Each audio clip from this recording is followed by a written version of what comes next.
A very good morning to all of you. आज आप सबका स्वागत है ट्रेन द ट्रेन प्रोग्राम के एक नए सेशन में। जैसे कि आप अभी तक हमारे 8 सेशंस का पार्ट बन चुके हैं और आप सभी ने बहुत सी चीजें सीखी हैं कि इस ट्रेन द ट्रेन प्रोग्राम में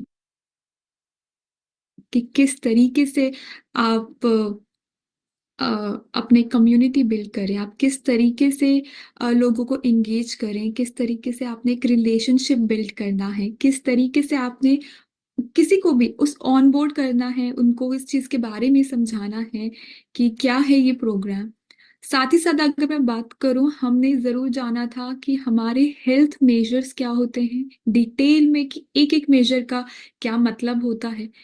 उसी के साथ हम लोगों ने ये भी सीखा कि एचआरए फॉर्म क्या है।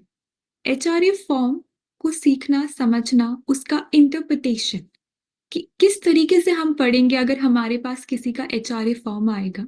उसके बाद जो हमारा एक पर्सनलाइज्ड डाइट प्लान के बारे में था कि क्या क्या वो चीजें हैं जो एक पर्सनलाइज्ड डाइट प्लान में को जब हम किसी के लिए एक डाइट प्लान तैयार करें तो हम कौन कौन से पार्ट्स का ध्यान रखें, किस किस चीज़ों का क्या, कैसे हम एचआरए से वो इंफॉर्मेशन लें और हमें मालूम पड़े अगर किसी को हम कोई डाइट गाइडलाइंस दे रहे हैं, हम फिजिकल एक्टिविटी की गाइडलाइंस दे रहे हैं, स्ट्रेस एंड स्लीप की गाइडलाइंस दे रहे हैं।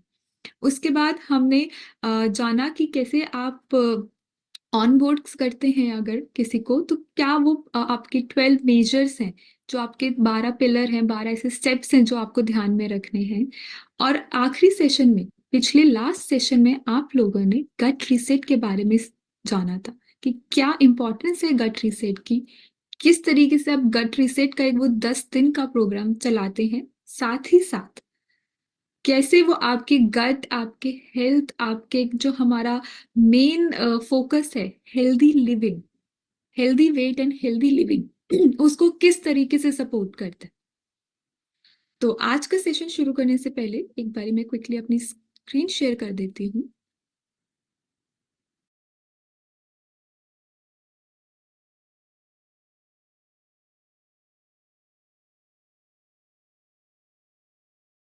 आप सबको मेरी स्क्रीन दिख पा रही है?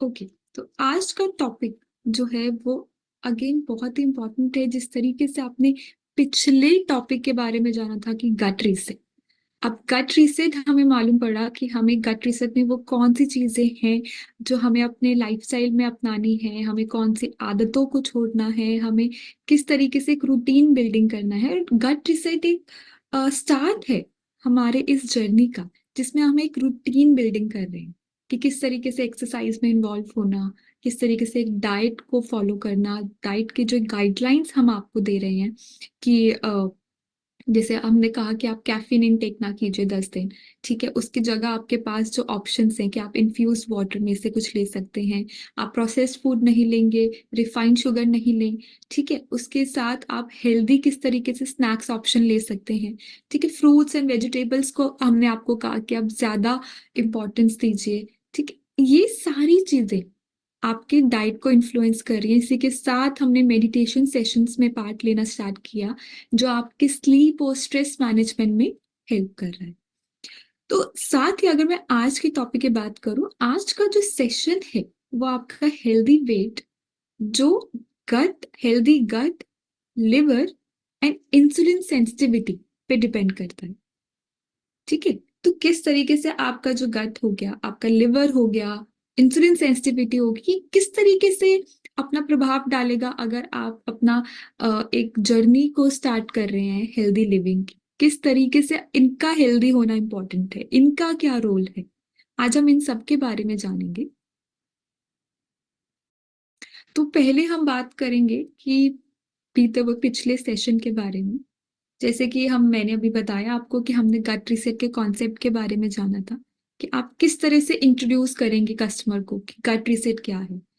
हम सब जानते हैं गट हमारा मेन पार्ट बन जाता है जब हम इस तरीके से एक हेल्दी जर्नी के लिए तैयार हो रहे हैं, तो हमें अपने गट को तैयार करना बहुत जरूरी है। साथ ही साथ कि आपका गट अगर सही नहीं होगा तो आपका डाइजेशन, आपका एब्जॉर्प्शन जो न्यूट्रिएंट्स का है, कि उसके अंदर से सारे उसकी अच्छी चीजें ले लेना, आपका गट वो नहीं कर पाएगा, आपका मेटाबॉलिज्म स्लो हो जाएगा। ठीक है, साथ ही साथ हमने जाना था कि गट हमारा सेकंड ब्रेन भी होता है। ठीक है, कि हमारा जो भी मूड है वो इन्फ्लुएंस करता है। ठीक है, तो अगेन आपका जो स्ट्रेस और स्लीप साइकिल है वो किस तरीके से आपके गट को अफेक्ट करेंगे, उस पर क्या असर डालेंगे। दूसरी चीज है, हमने 4 पिलर्स के बारे में सीखा था। वो कौन से 4 पिलर्स हैं, क्या आप में से कोई मुझे बता पाएगा? चार कौन कौन से पिलर्स के बारे में हमने जाना था?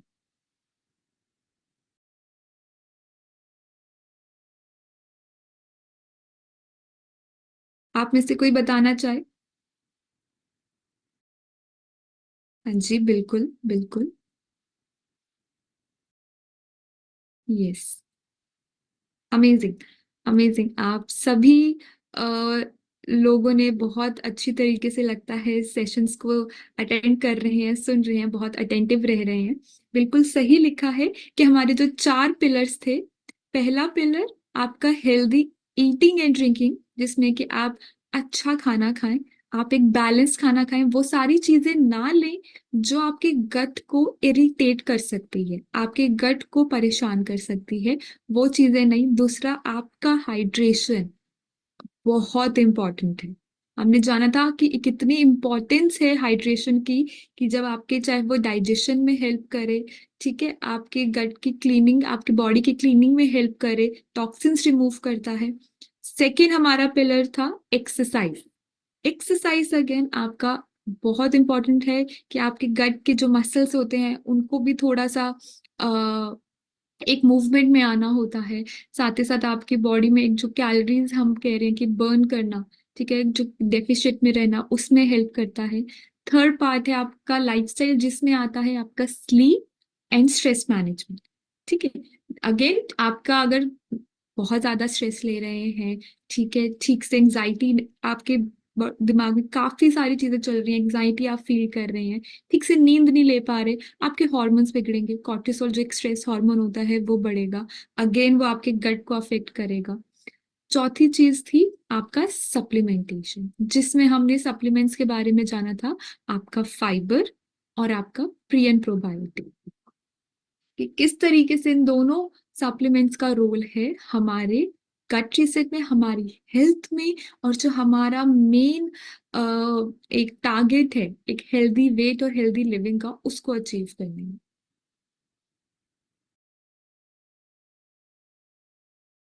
तो अभी हमने ये जान लिया कि गट रीसेट क्या है और वो क्यों जरूरी है। हमने लास्ट स्टेप में ये तो कवर कर लिया कि हमारा गट रीसेट का क्या इंपॉर्टेंस है और कैसे हमें इसको 10 दिन को आगे चलाना है। अब गट रीसेट के बाद क्या, हमने 10 दिन पूरे कर लिए गट रीसेट के, तो इसके बाद अब हम क्या करेंगे, ये जो क्वेश्चन है इसका आंसर हम लेंगे। तो सबसे पहली चीज, गट रीसेट के बाद आपको जो करनी है, आपको अपने जो बैच में जो आपके जो कस्टमर्स हैं, जो आपके पार्टिसिपेंट्स हैं, ठीक है, उनकी एक स्टोरी बिल्ड करनी है। ठीक है, अब ये स्टोरी कैसे बिल्ड होगी, कि बहुत सारे तरीके से आपको पता है कि आपने जब स्टार्ट किया है अपना ये प्रोग्राम, ये ट्रांसफॉर्मेशन प्रोग्राम, ये हेल्दी प्रोग्राम, तो आपने सबसे पहले एक चीज की थी, आपने व्हाट्सएप ग्रुप बना, आपने लोगों को इनकरेज करा कि वो व्हाट्सएप ग्रुप में ज्वाइन करें, जिसके थ्रू आपको उनकी सारी details information, day to day life में वो क्या कर रहे हैं, रोजमर्रा में वो क्या खा रहे हैं, एक्सरसाइज कर रहे हैं कि नहीं, ये सारी चीजें आपको मालूम पड़ रही हैं। तो एक तो ये एंगेजमेंट आप कर रहे हैं। सेकंड चीज हो गई कि जो सेशंस, अगर आप उनको कुछ नॉलेज सेशंस दे रहे हैं, उसमें उनका क्या इन्वॉल्वमेंट है। ठीक है, थर्ड हो गया, कितने अच्छे से जो आपने गाइडलाइंस प्रोवाइड की, जो हमने भी आपको गाइडलाइंस दी थी कि 10 दिन आपको ये चीजें करनी है, आपको कुछ चीजों का रिप्लेस करना है, रिमूव करना है, अच्छी चीजों से रिप्लेस करना है ना। जैसे 4 आर्स थे ना हमारी गट रीसेट में, कि रिमूव, रिप्लेस, रिबैलेंस और रीसेट, है ना, ये 4 हमारे आर्स थे। तो इसको फॉलो करते हुए किसने अपना रूटीन चेंज किया, कौन एक्सरसाइज अच्छे से कर रहा है, कैसे लोग मेडिटेशन की तरफ अपने आप को शिफ्ट कर रहे हैं। तो ये सारी चीजें थी हमारे पास गट रीसेट में। अब हमारी जो जो हमारा बैच है उसमें वो जिसने परफॉर्म करा है हम वो स्टोरी पिक करेंगे, क्योंकि आप भी जानते हैं, अगर आप अपने पिछले टाइम पे जाएं, कि जब आपने 10 दिन का गट रीसेट पूरा किया था तो आपने किस तरीके से अपने अंदर चेंजेस देखे थे। अब वो चेंजेस हर तरीके के थे, आपकी हैबिट्स चेंज हुई थी।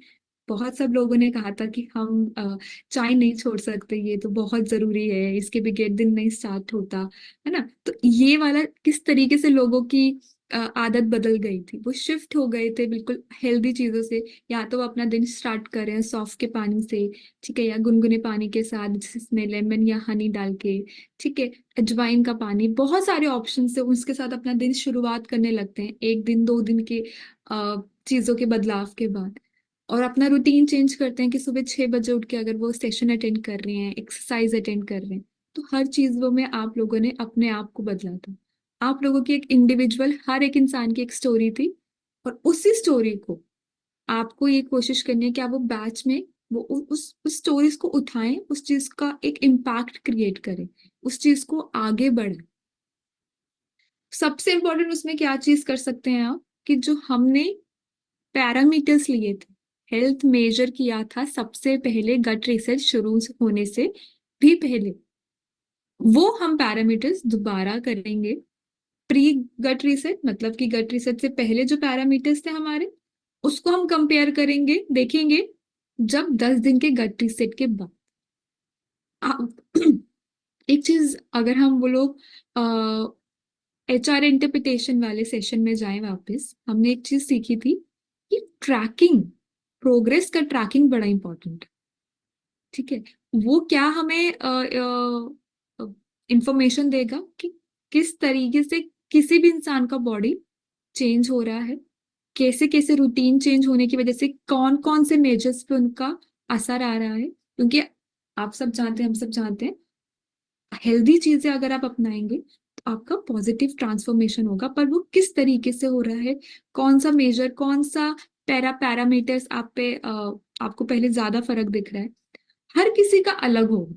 जरूरी नहीं अगर किसी ने 10 दिन में अगर कुछ अपना जो वेट है उसमें कुछ किलोस का डिफरेंस देखा पहले और बाद में, तो सभी का वैसे ही आई नहीं। किसी का हो सकता है विसरल फैट में असर आया हो, डिफरेंस दिखा हो, किसी का बॉडी फैट में हो, ठीक है। और भी जो हमने अगर कंपेयर करें, एक और चीज है कि ये तो पैरामीटर्स हैं, दूसरी चीज है कि किस तरीके से आप देख रहे थे अपनी बॉडी को, अपने रूटीन को, कि पहले मेरी बॉडी में ब्लोटिंग थी, ठीक है, बहुत ज्यादा स्वेलिंग थी, ठीक से, या मेरा गट या मैं कॉन्स्टिपेटेड, कॉन्स्टिपेशन कोई कॉन्स्टिपेटेड रहता था, क्या वो सब चीजें भी बदली हैं। तो ये भी बहुत इंपॉर्टेंट है देखना कि आपके पहले और बाद में किस तरीके के चेंजेस हुए हैं। तो सबसे पहले चेंजेस है, चेंज को ऑब्जर्व करने का तरीका है, या वो जब हम स्टोरी क्रिएट कर रहे हैं, स्टोरी बना रहे हैं उस बैच में से पार्टिसिपेंट्स की, या इंडिविजुअली या एक कम्युनिटी की, तो सबसे इंपॉर्टेंट आप ध्यान दें कि उनका पहले पैरामीटर्स क्या थे और उनके बाद के पैरामीटर्स क्या हैं। ठीक है, अब ये पैरामीटर्स, या आपने उनसे जो बातचीत की, या आपका जो एक ग्रुप था उसमें जो आपको एंगेजमेंट आ रही थी, ये बहुत अच्छे से आपको मौका देगा कि वो स्टोरीज को आप पिक करें, आप देखें, और वो इम्पैक्ट क्रिएट कर सके कम्युनिटी पे भी और बाकी सब पे भी, जो भी उस पार्ट है उस बैच का। ठीक है, गट रीसेट का जो इम्पैक्ट है, गट रीसेट के बाद कि किस तरीके से गट रीसेट ने किसी भी इंडिविजुअल, किसी भी एक इंसान की लाइफ को, उसकी हेल्थ को ट्रांसफॉर्म किया, जो उसका असर आया है, पॉजिटिव असर, उसके आसपास हम एक स्टोरी क्रिएट कर सकते हैं। इसका इम्पैक्ट जो होगा वो बहुत अच्छा होगा, ठीक है, कम्युनिटी में, आपके इंडिविजुअल जो बैच में लोग हैं उनके ऊपर। किस तरीके से, अगर हम डिटेल में एक बार दोबारा से देखते हैं, हम किस तरीके से इस स्टोरीज को बिल्ड करने के लिए कैसे कैसे कौन कौन सी चीजों पे ध्यान दें। कुछ परसेंट के लोग हैं, आप देखिएगा कि उस कम्युनिटी में कुछ परसेंट के लोग ऐसे होंगे कि जिन्होंने देखा होगा कि उनके सिम्टम्स ठीक हो गए। अब वो सिम्टम्स वही है जो मैं बात कर रही हूँ, कि ब्लोटिंग कम हो गई, कॉन्स्टिपेटेड रहते थे वो नहीं है। एसिडिटी बहुत लोगों को होती है, और हम सबको पता है क्यों। जैसे अगर आप, जो लोग खाली पेट चाय पीते थे, ठीक है, उन्होंने वो चीज बंद कर दी, उनका वो एसिडिटी वाली प्रॉब्लम से आराम मिल रहा है। दूसरी चीज कि ब्लोटिंग वगैरह, क्योंकि आपका गट जो है रीसेट हो गया है, क्लीन हो गया है दोबारा से। जो भी अच्छे माइक्रोबायोम है, जो आपके गुड बैक्टीरिया हैं, उनका ग्रोथ स्टार्ट हो गया है, उनका प्रोडक्शन स्टार्ट हो गया है। तो वो बैड बैक्टीरिया, जो चीजें, जो गलत टॉक्सिन्स निकाल रहे थे, जो टैक्स आपके गैसेस रिलीज कर रहे थे, उन सबको वो रिमूव कर चुका है। तो जो भी गैस तरीके की चीजों को फील करना, ब्लोटिंग करना, ये सिम्टम्स कैसे आपने देखा कि एक इंडिविजुअल कह रहा है कि हाँ मेरे को ये फर्क पड़ा, मुझे इसमें आराम मिला, तो आप एक वो परसेंटेज देख सकते हैं कि हाँ मेरी कम्युनिटी में इतने लोगों को सिम्टम्स उनके सुधर गए। सेकेंड थिंग, अगेन इम्पॉर्टेंट, किसने पूरा टाइम एंगेजमेंट दिखाया, वो एंगेज रहे। किस तरीके से एंगेज रहेंगे? अपने मील प्लेट्स भेज रहे हैं, आपको पता चल रहा है कि किसने कौन से टाइम पे क्या चीज खाई। दूसरी चीज, एक्सरसाइज कौन कर रहा है। तीसरी, अगर आप उनको कोई एक्टिविटी देख रहे हैं, याद था ना कि हम नॉलेज सेशन के बाद एक स्लाइड आती थी कि आज का एक्टिविटी ये है ना? तो इसमें क्या क्या ऑप्शन हो सकते थे कि आज आपने कितना पानी पिया, क्या आपने 3 लीटर का टारगेट पूरा किया, या आपने आज कोई भी वीगन ऐसी प्रोटीन रिच चीज, आपने कोई मील बताई जो आपने खाई, क्योंकि हम सब वीगन चीजों के बारे में बात कर रहे हैं 10 दिन। तो ऐसे जो भी एंगेजमेंट एक्टिविटीज हो रही हैं, कौन कितने परसेंट, कोई बहुत हाईली एंगेज रह रहा है, एक आप वो भी पिक कर सकते हैं। ठीक है। तीसरा पॉइंट, जो हमारे पैरामीटर्स थे, कितने परसेंट लोगों ने वो पैरामीटर्स में चेंजेस और इम्प्रूवमेंट देखा, पॉजिटिव इम्प्रूवमेंट देखा। कैसे उनके जो 6 पैरामीटर्स थे वो पहले और 10 दिन के बाद में कैसे चेंजेस है। ठीक है, तो सिम्टम्स भी हो गए जो हम पहले देख रहे थे गट रिसर्च से पहले, हमारे पैरामीटर्स के चेंजेस भी देख लें, और किस तरीके से कोई इंगेज रह रहा है हमारे उस प्रोग्राम के टाइम पे। चौथी चीज क्या हो सकती है कि अब ये है कि बेनिफिट क्या हुए किसी को गट रीसेट में। बहुत से बेनिफिट हो सकते हैं। हो सकता है पहले कोई इंसान शायद नहीं सुबह उठ के एक्सरसाइज कर रहा हो, या उसकी बॉडी वो नहीं रेडी हो पा रही, ठीक है, या फिर वो बीती रात क्योंकि ठीक से सो नहीं पा रहा, स्ट्रेस में है। तो बहुत सी चीजें हो सकती हैं। एक रूटीन उनका हेल्दी हो गया, उन्होंने जो, बहुत से लोग शायद कोशिश भी कर रहे थे कि वो अपनी जैसे बाहर का खाना, जंक चीजें छोड़ दें, हेल्दी या फ्रूट्स एंड वेजिटेबल्स कुछ लोग शायद नहीं खा रहे थे, पर अब उन्होंने इंक्लूड कर दिया। इस तरीके की उनके हैबिट्स चेंज हुई हैं। उससे उनको क्या बेनिफिट हुआ है, ठीक है, कि अच्छा क्लीन साफ खाना खा रहे हैं, एक्सरसाइज कर रहे हैं, ठीक है, एक हेल्दी लाइफ जी रहे हैं। तो वो बेनिफिट्स हम सबको पता है बहुत अच्छे आएंगे। लोगों की स्किन क्लीन हो जाती है, एक्ने का जिसको प्रॉब्लम होता है, ठीक है, टायर्डनेस हमेशा रहती है, वो ठीक इम्प्रूवमेंट हो जाती है। तो ये सब बेनिफिट्स हैं, आप ये भी एक फिगर आउट कर सकते हो। फिफ्थ थिंग है कि जिसने सारी एक्टिविटीज कंप्लीट करी, सारी एक्टिविटीज से मेरा मतलब कि टाइमली आपको मील प्लेट्स पे सेंड कर रहे हैं, अपना हाइड्रेशन का भी ध्यान रख रहे हैं, साथ ही साथ आपको जो आपका एक्टिविटी आप दे रहे हैं या कुछ भी के आपने एंगेजमेंट सेशंस आप रख रहे हैं, नॉलेज सेशंस रख रहे हैं, उसमें पार्ट ले रहे हैं, उसको सुन रहे हैं, ठीक है, एक्सरसाइज कर रहे हैं, मेडिटेशन कर रहे हैं। जैसे कि 6 पॉइंट भी यही है कि अगर जो लोग मेडिटेशन रोज अटेंड कर रहे हैं, रोज आपका मेडिटेट कर रहे हैं, जो भी गाइडलाइंस आपने दी कि आपको मेडिटेट करना है रात को सोने से पहले, ये सब चीजें अवॉइड करनी है, जो हमारी गाइडलाइंस वाला टेम्पलेट में हमने देखा था ना कि हम स्लीप उसको दे रहे हैं कि आप कुछ भी स्क्रीन ना यूज कीजिए, ठीक है, आप मेडिटेट कीजिए, कुछ बुक रीडिंग कीजिए, ये सब चीजें हम ऐसे ऐसे पॉइंट्स भी बता रहे थे। तो ये सारी चीजें कौन फॉलो कर रहा है, और उसमें उनकी स्लीप क्वालिटी हम सबको मालूम है। आप मेडिटेट करेंगे, आपका जो कॉर्टिसोल लेवल है, जो स्ट्रेस हार्मोन होता है, वो कम होता है। अब वो कम होगा, जो आपके हैप्पी हॉर्मोन्स, जो अच्छे हॉर्मोन्स होते हैं, वो रिलीज होते हैं, जो इम्पैक्ट करेंगे आपकी स्लीप पे। दूसरी चीज, आपका गट क्लीन है, आप टाइमली खा रहे हैं, आपका सब कुछ डाइजेशन अच्छा हो रहा है, वो भी डायरेक्ट लिंक होता है आपकी स्लीप से। तो आपका स्लीप क्वालिटी इंप्रूव होगा, आप नेक्स्ट डे रिकवर्ड और बहुत फ्रेश से उठेंगे। तो ये एक आपकी जो स्टार्ट ही बड़ी हेल्दी और फ्रेशनेस के साथ हो रही है, और एंडिंग भी बिल्कुल आप अच्छे से सो पा रहे हैं। पूरा जो साइकिल है, डे का स्टार्ट से लेके, वो सब चीजों पे इम्प्रूव हो रहा है। तो वो भी एक हमारा पॉइंट बन सकता है कि हम किस तरीके से, जब हम स्टोरीज, इम्पैक्टफुल स्टोरीज पिक करें तो हम उसको डिवाइड कर सके कि हाँ हमने अन्य सिम्टम्स ठीक हुए, कौन किसके मेजर्स ठीक हुए, स्लीप क्वालिटी कैसी ठीक हुई, क्या क्या बेनिफिट्स मिले, एंगेजमेंट कैसे आ रही थी, लोग कैसे पार्ट ले रहे थे, जो जो चीजों में हम उनको इन्वॉल्व कर रहे हैं। अब हम बात करें कि स्टोरीज अगर जो आप क्रिएट कर रहे हो, ठीक है, ये ना आपके पार्टिसिपेंट्स पे बड़ा ही अफेक्ट करेगा उनको, ठीक है। क्यों? क्योंकि जो उनका एक्सपीरियंस है, अपना अपना एक्सपीरियंस है हर किसी का, उन्होंने आपको बताया, अपने पैरामीटर्स शेयर किए, सब कुछ। तो एक कम्युनिटी में ना एक इस तरीके से आएगा कि आप में, हम सब जानते हैं, अगर हम कुछ अच्छा काम करें या कुछ अचीव करते हैं और कोई बस हमें ये बोल दे कि आपने अच्छा काम किया, आपके एफर्ट्स बड़े अच्छे थे, आपने अपने आप को इन्वॉल्व किया, बड़ा अच्छा लगता है।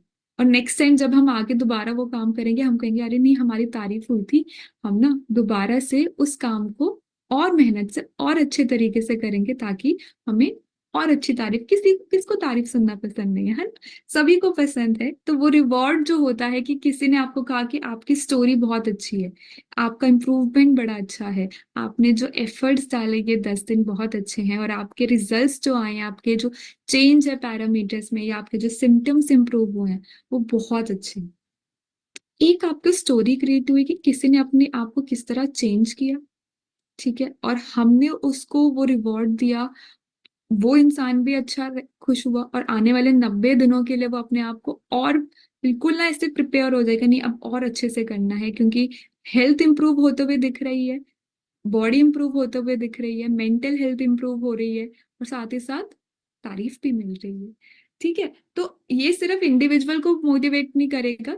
अब कम्युनिटी में किसी ने देखा कि अरे, पर्सन ए ने सारी चीजों को टिक मार्क करा, सारी चीजें करी फॉलो, और बहुत अच्छे रिजल्ट्स आए उसके, उसका इम्प्रूव हो गया, उसकी ये सब स्लीप बेटर होगी, उसके सिम्टम्स ठीक हो गए, मैं शायद ये चीजें मिस कर रहा था, कर रही थी, मैं भी अपने आप के एफर्ट्स डालूंगी कि मैं ये सारी चीजें टिक करूं और ये सारी चीजें परफॉर्म करूं।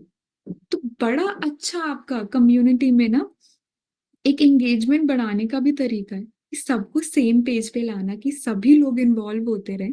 जब हम इस तरीके के ना आपके जो ये आपके हैप्पी पार्टिसिपेंट्स का एक्सपीरियंस शेयर करेंगे आप, ठीक है, जो भी गट रीसेट के टाइम पे, गट रीसेट का जो ये स्टेज है, ये बड़ा इंपॉर्टेंट है आपकी हेल्थ के लिए भी और एज अ कम्युनिटी के लिए भी, क्योंकि इस 10 दिन में बड़ा, हमने देखा भी, आप सबने एक्सपीरियंस भी करा है कि 10 दिन में बहुत ऐसे ड्रास्टिक चेंजेस भी आते हैं, क्योंकि वो चीजें कर रहे हैं जो शायद हमें मालूम है हमारे लिए सही है, पर हम कभी फॉलो नहीं कर पाते, है ना, तो वो चेंजेस बड़े अच्छे से दिखते हैं हमें। तो ये जो चेंज पर्सनली इंडिविजुअली दिखना और कम्युनिटी बेसिस पे उसको एक इम्पैक्ट क्रिएट करना, एक स्टोरी बिल्डिंग करना, ये बड़ा इंपॉर्टेंट है, और ये आपको बहुत फायदा देगा एज अ, आप कम्युनिटी पे भी, एज अ इंडिविजुअल भी, और जब भी आप ये प्रोग्राम को स्टार्ट कर रहे हैं उसको आगे बढ़ाने के लिए, क्योंकि स्टार्टिंग से लोग मोटिवेटेड और रहेंगे कि हाँ हम इन्वॉल्व हैं, हमें ये चेंजेस दिख रहे हैं, हमें इम्प्रूवमेंट आ रही है, तो आगे भी इन्वॉल्व रहेंगे। स्टार्टिंग में किसी का कि अरे मैंने 10 दिन ये सब छोड़ा, ये सब करा, मुझे कुछ इम्प्रूवमेंट नहीं मिला, आगे देखेंगे, वो चीज आ जाती है। पर हाँ, हमें मालूम है हेल्दी हम कर रहे हैं, हम रिप्लेस कर रहे हैं हेल्दी चीजों से, इम्प्रूवमेंट तो आएगा ही, क्योंकि हमें ये साइंटिफिकली प्रूवन चीजें हम अपना रहे हैं, है ना। तो अभी हमें उस पर तो टेंशन नहीं है कि इम्प्रूवमेंट आएगा कि नहीं आएगा, वो तो आएगा, पर हाँ इंडिविजुअल, कोई इंसान और कम्युनिटी उसको कैसे फॉलो कर रहा है उस पर डिपेंड करता है। सेकेंड चीज है कि आपने 10 दिन कंप्लीट कर दिया अपने, ठीक है, 10 दिन कंप्लीट करने के बाद, अगर मैं आपसे पूछूं, याद है कि 10 दिन कंप्लीट होने के बाद एक पीडीएफ आता था आपके पास, आपके डाइट प्लान का, है ना। अब वो डाइट प्लान आता है 10 दिन के बाद, क्यों? क्योंकि 10 दिन के बाद आपकी गट ठीक हो गई है, इम्प्रूव हो गई है, अब वो तैयार है, जो आपको हम डाइट प्लान देंगे कि किस तरीके से पूरे दिन में खाना खाना है, क्या क्या चीजें आपको लेनी है, कितना पोर्शन, क्योंकि सबकी कैलोरीज डिफरेंट होंगी, मुझे जितनी कैलोरीज चाहिए मेरे लाइफस्टाइल के हिसाब से, पर्सन ए को नहीं चाहिए, उसका अलग लाइफस्टाइल है, उसका वेट अलग है, हाइट अलग है, बीएमआर अलग है। तो वो सब कैलोरी बेस्ड कि किसको कितना हमें कैलोरीज देना है, ठीक है, उस बेस पे हम तैयार करते हैं डाइट प्लान। ठीक है, तो अब वो डाइट प्लान मिलेगा आपका गट रीसेट के बाद। तो जो आपकी पर्सनलाइज डाइट प्लान की जर्नी होती है वो शुरू हो जाती है। जो हमने एचआरए इंटरप्रिटेशन के टाइम भी सीखा कि किस तरीके से हम पढ़ के एचआरए फॉर्म से ये जान सकते हैं कि किसी की हैबिट्स क्या है, क्या क्या चीजें, किसी की क्या एलर्जी है, किसी को कोई क्या मेडिकल कंडीशन है, उसको ध्यान रखना। साथ ही साथ अभी वो रूटीन में क्या क्या चीजें ले रहे हैं, उसको हम आगे आने वाले टाइम पे कैसे इंक्लूड करें उनके डाइट प्लान में। ठीक है, तो ये बड़ा इंपॉर्टेंट स्टेप आ जाएगा गट रीसेट के बाद आपका। पर्सनलाइज की जो जिस इंसान की जरूरत है, उसके शरीर को जरूरत है, वो चीजें हम उसके डाइट प्लान में इंक्लूड करें। दो तरीके हैं डाइट पर्सनलाइज डाइट प्लान के लिए, अपने आप जो पार्टिसिपेंट के लिए ले सकते हैं।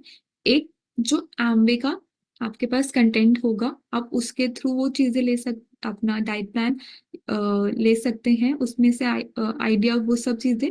दूसरी चीजें जैसे कि न्यूट्रिशनिस्ट, ठीक है, हम लोग आपको एक डाइट प्लान पर्सनलाइज किसी भी इंसान का बनाने में, उसको डाइट प्लान कैसे क्रिएट करना है उसमें आपकी हेल्प कर सकते हैं हम आपको।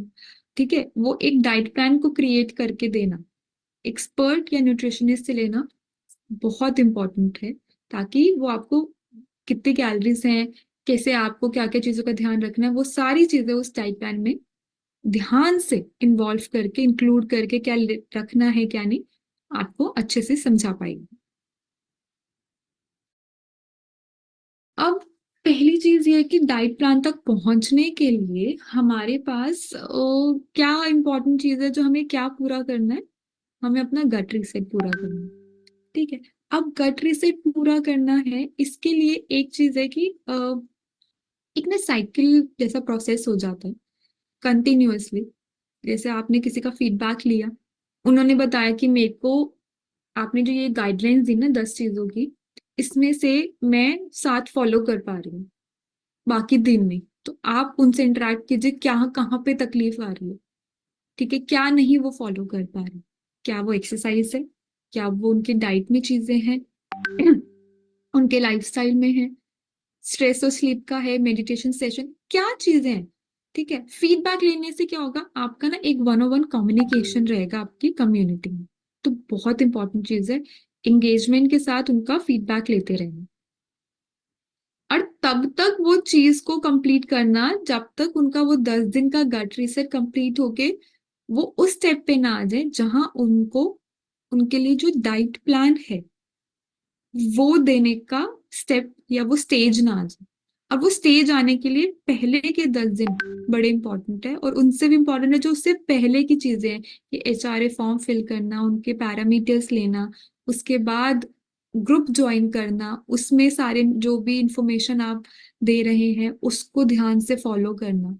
ठीक है, उसके बाद जो रूटीन स्टार्ट हो रहा है गाइडलाइंस के साथ, उस पे एक एक चीजों को टिक करना। तो ये साइकिल है कि आप सारी चीजें स्टार्ट करें तब तक कि वो 10 दिन में आप उस स्टेज पर आ जाएं जहां आपको एक पर्सनलाइज डाइट प्लान, क्योंकि उससे पहले डाइट प्लान किसी को देने का कोई पॉइंट नहीं है। अगर किसी ने अपना गट रीसेट के 10 दिन पूरे नहीं किए, या वो अपने अंदर इम्प्रूवमेंट नहीं लेकर आए, या चीजें चेंज नहीं करी, अपनी रूटीन चेंज नहीं की, तो कैसे वो आने वाले टाइम पे भी वो चीजों को फॉलो करेंगे। राइट, तो ये सब चीजों का आपको ध्यान रखना है। तो डाइट प्लान तब मिलेगा जब उनके पहले की चीजें सारी कंप्लीट हो जाएंगी। 10 दिन का गट रीसेट भी हो जाएगा, उससे पहले वाले जो हमारे अभी तक के सेशंस में भी हम जो सुन रहे थे, ठीक है, वो सारी चीजें पे टिक लग जाएगा। हाँ ठीक है, तो आपको ये ध्यान रखना है कि आपका पार्टिसिपेंट उस स्टेज पे पहुंचे जहां उसको डाइट प्लान आप दें, क्योंकि आने वाले 90 डेज बड़े इंपॉर्टेंट होंगे, क्योंकि वो डाइट के हिसाब से चीजें फॉलो करेंगे, अपनी रूटीन में क्या क्या खाना है, किस टाइम पे क्या खाना है, स्टार्टिंग किससे करनी है, पहली चीज क्या लेनी है, ठीक है, एंड में रात को किस तरीके से खाना है, तो ये सब चीजें।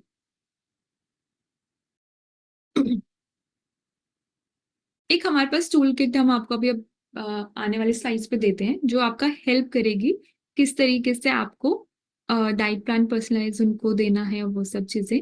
तो हमारे पास एक टेम्पलेट आ गया।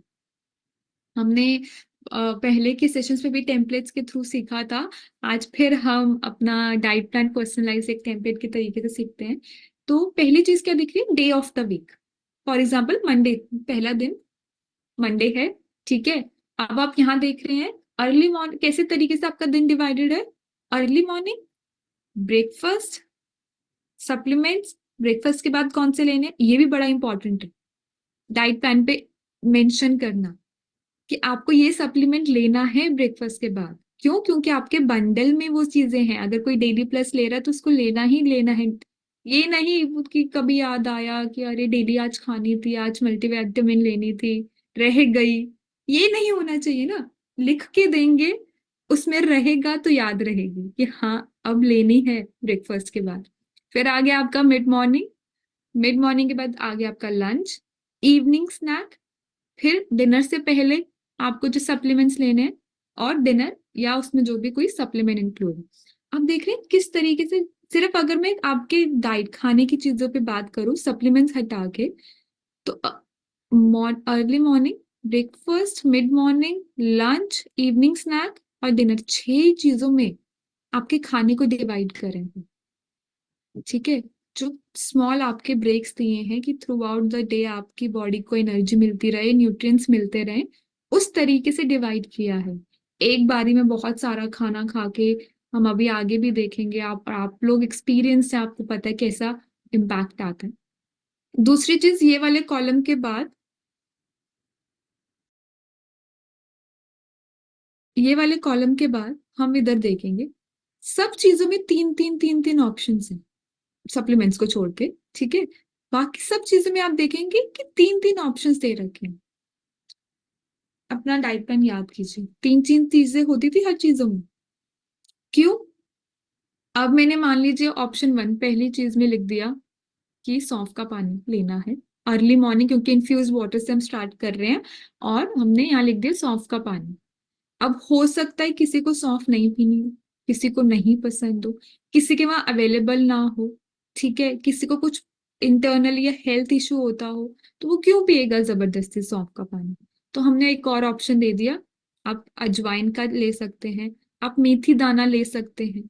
हमने 3 ऑप्शन दे दिए। ठीक है, कि आप मंडे का दिन है, आप चाहे सौंफ लें, आप चाहे अजवाइन लें, आप चाहे मेथी दाना, जो आपके लिए सही आपको लगता है कि मेरे पास है भी, मुझे उसको पीने के बाद कोई दिक्कत नहीं होगी, मुझे उससे कोई परेशानी नहीं है, मेरी चॉइस का भी है हर। देखिए, पता चॉइस देना बहुत इंपॉर्टेंट है, क्योंकि आप सब जानते हैं ना, घर में भी ऐसा होता है कि अगर मैं मम्मी की बात करें, घर में जो भी हमारे घर में खाना बनाते हैं, पहली चीज आती है कि क्या बनाए, दूसरा चीज होता है क्या खाना है। ठीक है, क्या बनाए और क्या खाना है, कि आप कोई सामने पूछेगा अरे आज दाल बन गई, नहीं मुझे दाल नहीं खाना, अच्छा आज खिचड़ी का भी ऑप्शन है ये। तो 3 4 जब ऑप्शन मिल जाते हैं ना, तो हाँ कि मेरे को ये नहीं पसंद, खिचड़ी नहीं खानी, चलो मैं दाल चावल खा लेते हैं, चलो ऐसे तो दिमाग में है। और ये सब चीजें हम ये पूछें कि खाना खाने से आधा घंटा या 1 घंटा कि पहले सोचने बैठे कि क्या खाना है, क्या बनेगा, क्या ऑप्शन होंगे, तो वक्त निकल जाएगा कि आपको खाने का टाइम। तो अभी क्या है, आपके पास प्रिपेयर्ड रहेगा। डाइट प्लान का एक पहला बेनिफिट कि आपके पास प्रिपेयर है, आपको ये पूछने की जरूरत नहीं कि आज क्या बना है, क्योंकि आपके पास ऑप्शंस हैं, हेल्दी ऑप्शंस, कि हाँ ये चीजें हम खा सकते हैं, ये मेरे पास है, इसमें से आज ये ऑप्शन मुझे दिया है, ये पिक करके मेरे को पता है कि इतनी क्वांटिटी लेनी है, इतना मुझे इसके साथ सैलेड लेना है या इसके साथ दही लेना है, और मेरा मील पूरा हो जाएगा। उसी तरीके से हर चीज में 3 ऑप्शंस हैं। ब्रेकफास्ट में मैंने शायद एक दिन मंडे को दे दिया पोहा, ठीक है, नहीं किसी को खाना पोहा, तो अब उस वही सोचे कि दूसरा हेल्दी ऑप्शन क्या है, या कितना क्वांटिटी खाना है, वो क्वेश्चंस बड़े सारे आएंगे। वो सब चीजों को क्लियर करना कि नहीं, आपके पास पोहा के अलावा भी हेल्दी ऑप्शन है। आप चाहें तो आप एक बनाना स्मूदी भी ले सकते हैं, अगर आज टाइम नहीं है आपके पास, आपने एक स्मूदी बना ली, बनाना स्मूदी, इसमें सीड्स डाल दिए, आपने मिल्क ले लिया। ठीक है, दूसरी चीज हो सकती है, तीसरी चीज, चीले का ऑप्शन दे दिया। अब चीला, सिर्फ चीला खाने से शायद पेट ना भरे, या उसकी कैलोरीज पूरी ना हो जो उनको चाहिए। बहुत इंपॉर्टेंट है पोर्शन साइजेस का ध्यान देना। जो क्वांटिटी लिखी जाती है ना, हो सकता है कि सबका डाइट प्लान में पोहा लिखा हो, पर क्वांटिटी सबकी अलग होगी, क्योंकि हर किसी का कैलोरी अलग है रिक्वायरमेंट। किसी को 1200 चाहिए, किसी को 1600 चाहिए। अब 1200 वाला उतना खाना तो नहीं खाएगा जितना 1600। तो पोहा दोनों खा रहे हैं पर क्वांटिटी डिफरेंट है। ठीक है। तो अब मैंने कहा कि चीले के साथ आप दही ले सकते हैं, कर्ड ले सकते हैं, सैलेड ले सकते हैं। एक ये मील प्रॉपर हो गया। हम सब चीजों का ध्यान रखेंगे कि आपका कॉम्प्लेक्स कार्ब भी आ गया, आपके फ्रूट्स एंड वेजिटेबल्स से आपको विटामिन भी, मिनरल्स मिल गए, फाइबर मिल गया। ठीक है, और आपका प्रोटीन का भी क्वांटिटी पूरी होगी। तो जो हमारा एक आइडियल मील प्लेट होता है, हम उसके हिसाब से हमने ऑप्शंस दे दिए। सप्लीमेंटेशंस, जैसे अगर कोई डेली का बंडल जिसने परचेज किया है, तो हम यहाँ लिख देंगे कि हाँ मल्टीविटामिन 1। ठीक है, एक टैबलेट आपको अपना मल्टीविटामिन का लेना है, followed by mid morning snack, क्योंकि स्नैकिंग ऑप्शन जो है ना ये बड़े क्रूशियल होते हैं। इस टाइम पे सबसे ज्यादा लोग होते हैं ब्रेकफास्ट लंच डिनर तो अपना खा लिया अच्छे से हेल्दी, पर जब बीच की जो छोटी भूख लगती है ना कि क्या खाएं, उस टाइम पे हमेशा पहली चीज याद आएगी कुछ ना अनहेल्दी या जंक। तो पर अभी यहाँ पे ऑप्शंस मुझे पता है, चाहे वो रोस्टेड मखाना हो, रोस्टेड चना हो, भुनी हुई मूंगफली हो, ठीक है, या आपका जो उबला हुआ आपका चने होते हैं, उसमें आप एक स्प्राउट के फॉर्म में चाट बना के दे दिया। इस तरीके के ऑप्शंस मुझे पता है। अब मैं अगर रोज ऑफिस भी जाती हूँ तो मैं अपना मखाना या ड्राई फ्रूट्स ये सब एक डब्बे में ले जा सकती हूँ, और कितनी क्वांटिटी एक बार में लेनी है वो भी मुझे मालूम है। तो अब मेरे पास ऑप्शंस पता है, तो मैं पहले से प्रिपेयर रहूंगी कि मुझे आने वाले टाइम पे क्या खाना है। तो इसलिए ये एक टेम्पलेट है जिसको हम इस तरीके से डिजाइन करते हैं, जो पीछे और जो सोच होती है कि क्यों 3 ऑप्शन देने हैं, क्यों सप्लीमेंटेशन का उसमें मेंशन करना है, किस दिन क्या होगा उसका मैंने आपको सब बताया। दूसरी चीज, कोई इंसान शायद वेट मैनेजमेंट शेक ले रहा है, मील रिप्लेसमेंट शेक, तो वो भी उस इंडिविजुअल जिसने ये चीज एचआरए में लिखा कि हाँ मैं कंफर्टेबल हूँ रिप्लेस करने के लिए, मेरे को वेट मैनेजमेंट शेक से, मील रिप्लेसमेंट शेक से अपना एक टाइम के लिए मैं रिप्लेस करने को तैयार हूँ। उसमें क्या मेंशन किया था, क्या ब्रेकफास्ट रिप्लेस करेंगे, लंच करेंगे या डिनर करेंगे, है ना। अब जिसको जो रिप्लेस करना है, किसी को डिनर करना है, ठीक है, हमने पहले ऊपर के सारी चीजें ऑप्शंस दे दी। हम यहाँ डिनर में दे सकते हैं उनको कि आप वेट मैनेजमेंट शेक ले लीजिए 2 स्कूप, या तो आप स्किम्ड या लो फैट मिल्क में, या 2 स्कूप इन वाटर, और आप उसमें एपीपी, जो हमारा एक स्टैंडर्ड तरीका है वेट मैनेजमेंट शेक को या मील रिप्लेसमेंट शेक को लेने का। तो हमने वो बता दिया, वो भी मेंशन किया जाएगा। ये नहीं कि यहाँ पे हम सिर्फ लिख दें कि हाँ आप शेक ले लो, नहीं, शेक लेना है तो प्रॉपर लिखा जाएगा, जिससे जब कोई पढ़े तो उसके दिमाग में वो चीज बैठ जाए, नहीं हाँ मेरा डिनर ये है, मुझे ऐसे लेना है ये तरीके से। तो सारी डिटेल्स देना डाइट प्लान में बड़ा इंपॉर्टेंट है। आप कितना खाना है, क्या क्या ऑप्शंस हैं, उस इंडिविजुअल का जिसका हमने एचआरए भरा है, पढ़ा है, समझा है, उसकी आदतों के हिसाब से, उसके एलर्जी मेडिकल कंडीशन के हिसाब से ध्यान रखते हैं, वो सारी चीजें हम इसमें मेंशन करेंगे। ठीक है। अब हमने एक एग्जाम्पल देखेंगे। सबको मालूम है जो डाइट प्लान था वो वीकली बेसिस पे था, 7 उसमें पेजेस होते थे, Monday Tuesday Wednesday Thursday Friday Saturday Sunday. कोई ऐसा वीकेंड का स्पेशल मेन्यू नहीं होता था। सबके लिए एक हेल्दी ऑप्शन पूरे 7 दिनों के लिए होता था। तो एक एग्जाम्पल देखते हैं। आप सबको याद आ गया, इस तरीके से आपका कुछ डाइट प्लान दिखता था। ठीक है, की शुरुआत हुई आपके इन्फ्यूज वाटर से, साथ ही में हमने उनको दिया आपको आपके ड्राई फ्रूट्स या नट्स का ऑप्शन, उसके बाद आपका ब्रेकफास्ट का ऑप्शन। ठीक है, उसके बाद सप्लीमेंटेशन। अब यहाँ पे एक और चीज देखिए, यहाँ पे मेंशन है विद 1 स्कूप प्रोटीन पाउडर, है ना। तो ये भी हम जितने आप सप्लीमेंट्स ले रहे हैं, अगर आप डेली ले रहे हैं डेली मेंशन है, ऑल प्लांट प्रोटीन है उसमें वो मेंशन है, प्री एंड प्रोबायोटिक वो मेंशन है, और अगर और इससे पहले क्या है, फाइबर। सारे आपके चारों जो बंडल में 4 प्रोडक्ट्स हैं, सबको मेंशन किया है किस तरीके से लेना है। और प्रोटीन का हमें इम्पोर्टेंस पता है, हमें हर मील में चाहिए, इसलिए हम उनको कह रहे हैं कि आप मील में ले लीजिए कि इसके साथ आप अपना प्रोटीन इस तरीके से ऐड कीजिए। अभी वो चॉइस भी होता है कि अगर कोई दही खा रहा है उसको उसमें मिक्स करना है, या बटर मिल्क ले रहा है उसमें मिक्स करना है, कंप्लीटली ओके। उसमें कोई ऐसी दिक्कत की बात नहीं। हाँ, पर हमें मेंशन जरूर करना है कि आपको one scoop through out the time एक एक बारी लेना जरूरी है। दूसरी चीज, ये एक बड़ी सवाल आता है कि आपने ना मंडे में यहाँ पे पनीर सैंडविच लिख दिया, पर मुझे पोहा खाने का मन है और वो तीनों ऑप्शन में नहीं था, और पोहा मेरा ट्यूसडे को है, तो क्या हो गया? आपको मालूम है कि आपको 1.5 कप लेना है, आप उसको मंडे में ले लीजिए। आपको सातों दिन ऑप्शंस तो मालूम है ना। और आपको क्वांटिटी का ध्यान रखना है कि अगर आप पोहा 1.5 कप ले रहे हैं तो पूरी आपकी कैलोरीज को पूरा करना, जो ब्रेकफास्ट की कैलोरीज को पूरा करने के लिए आपको साथ में एक प्रोटीन लेना पड़ेगा, एक बॉइल्ड एग अगर आप एग लेते हैं, नहीं तो एक एप्पल। एक और चीज अब एग से, कि वेजिटेरियन नॉन वेजिटेरियन वाली चीज, जो तो वेजिटेरियन है उनका तो सारा पूरा प्योर वेजिटेरियन वाला ऑप्शन हम देंगे। अब जो वेज और नॉन वेज दोनों मील ले लेते हैं, फूड ले लेते हैं, अब हर मील में तो कोई नॉन वेज नहीं खाएगा, पॉसिबल भी नहीं होता। इजिली अवेलेबल वाली चीज भी हो जाती है, चॉइस भी होती है। तो हमने ऑप्शन दे दिया, आप बॉइल्ड एग भी ले सकते हो, आप बिना बॉइल्ड एग के भी आपके पास ऑप्शन है।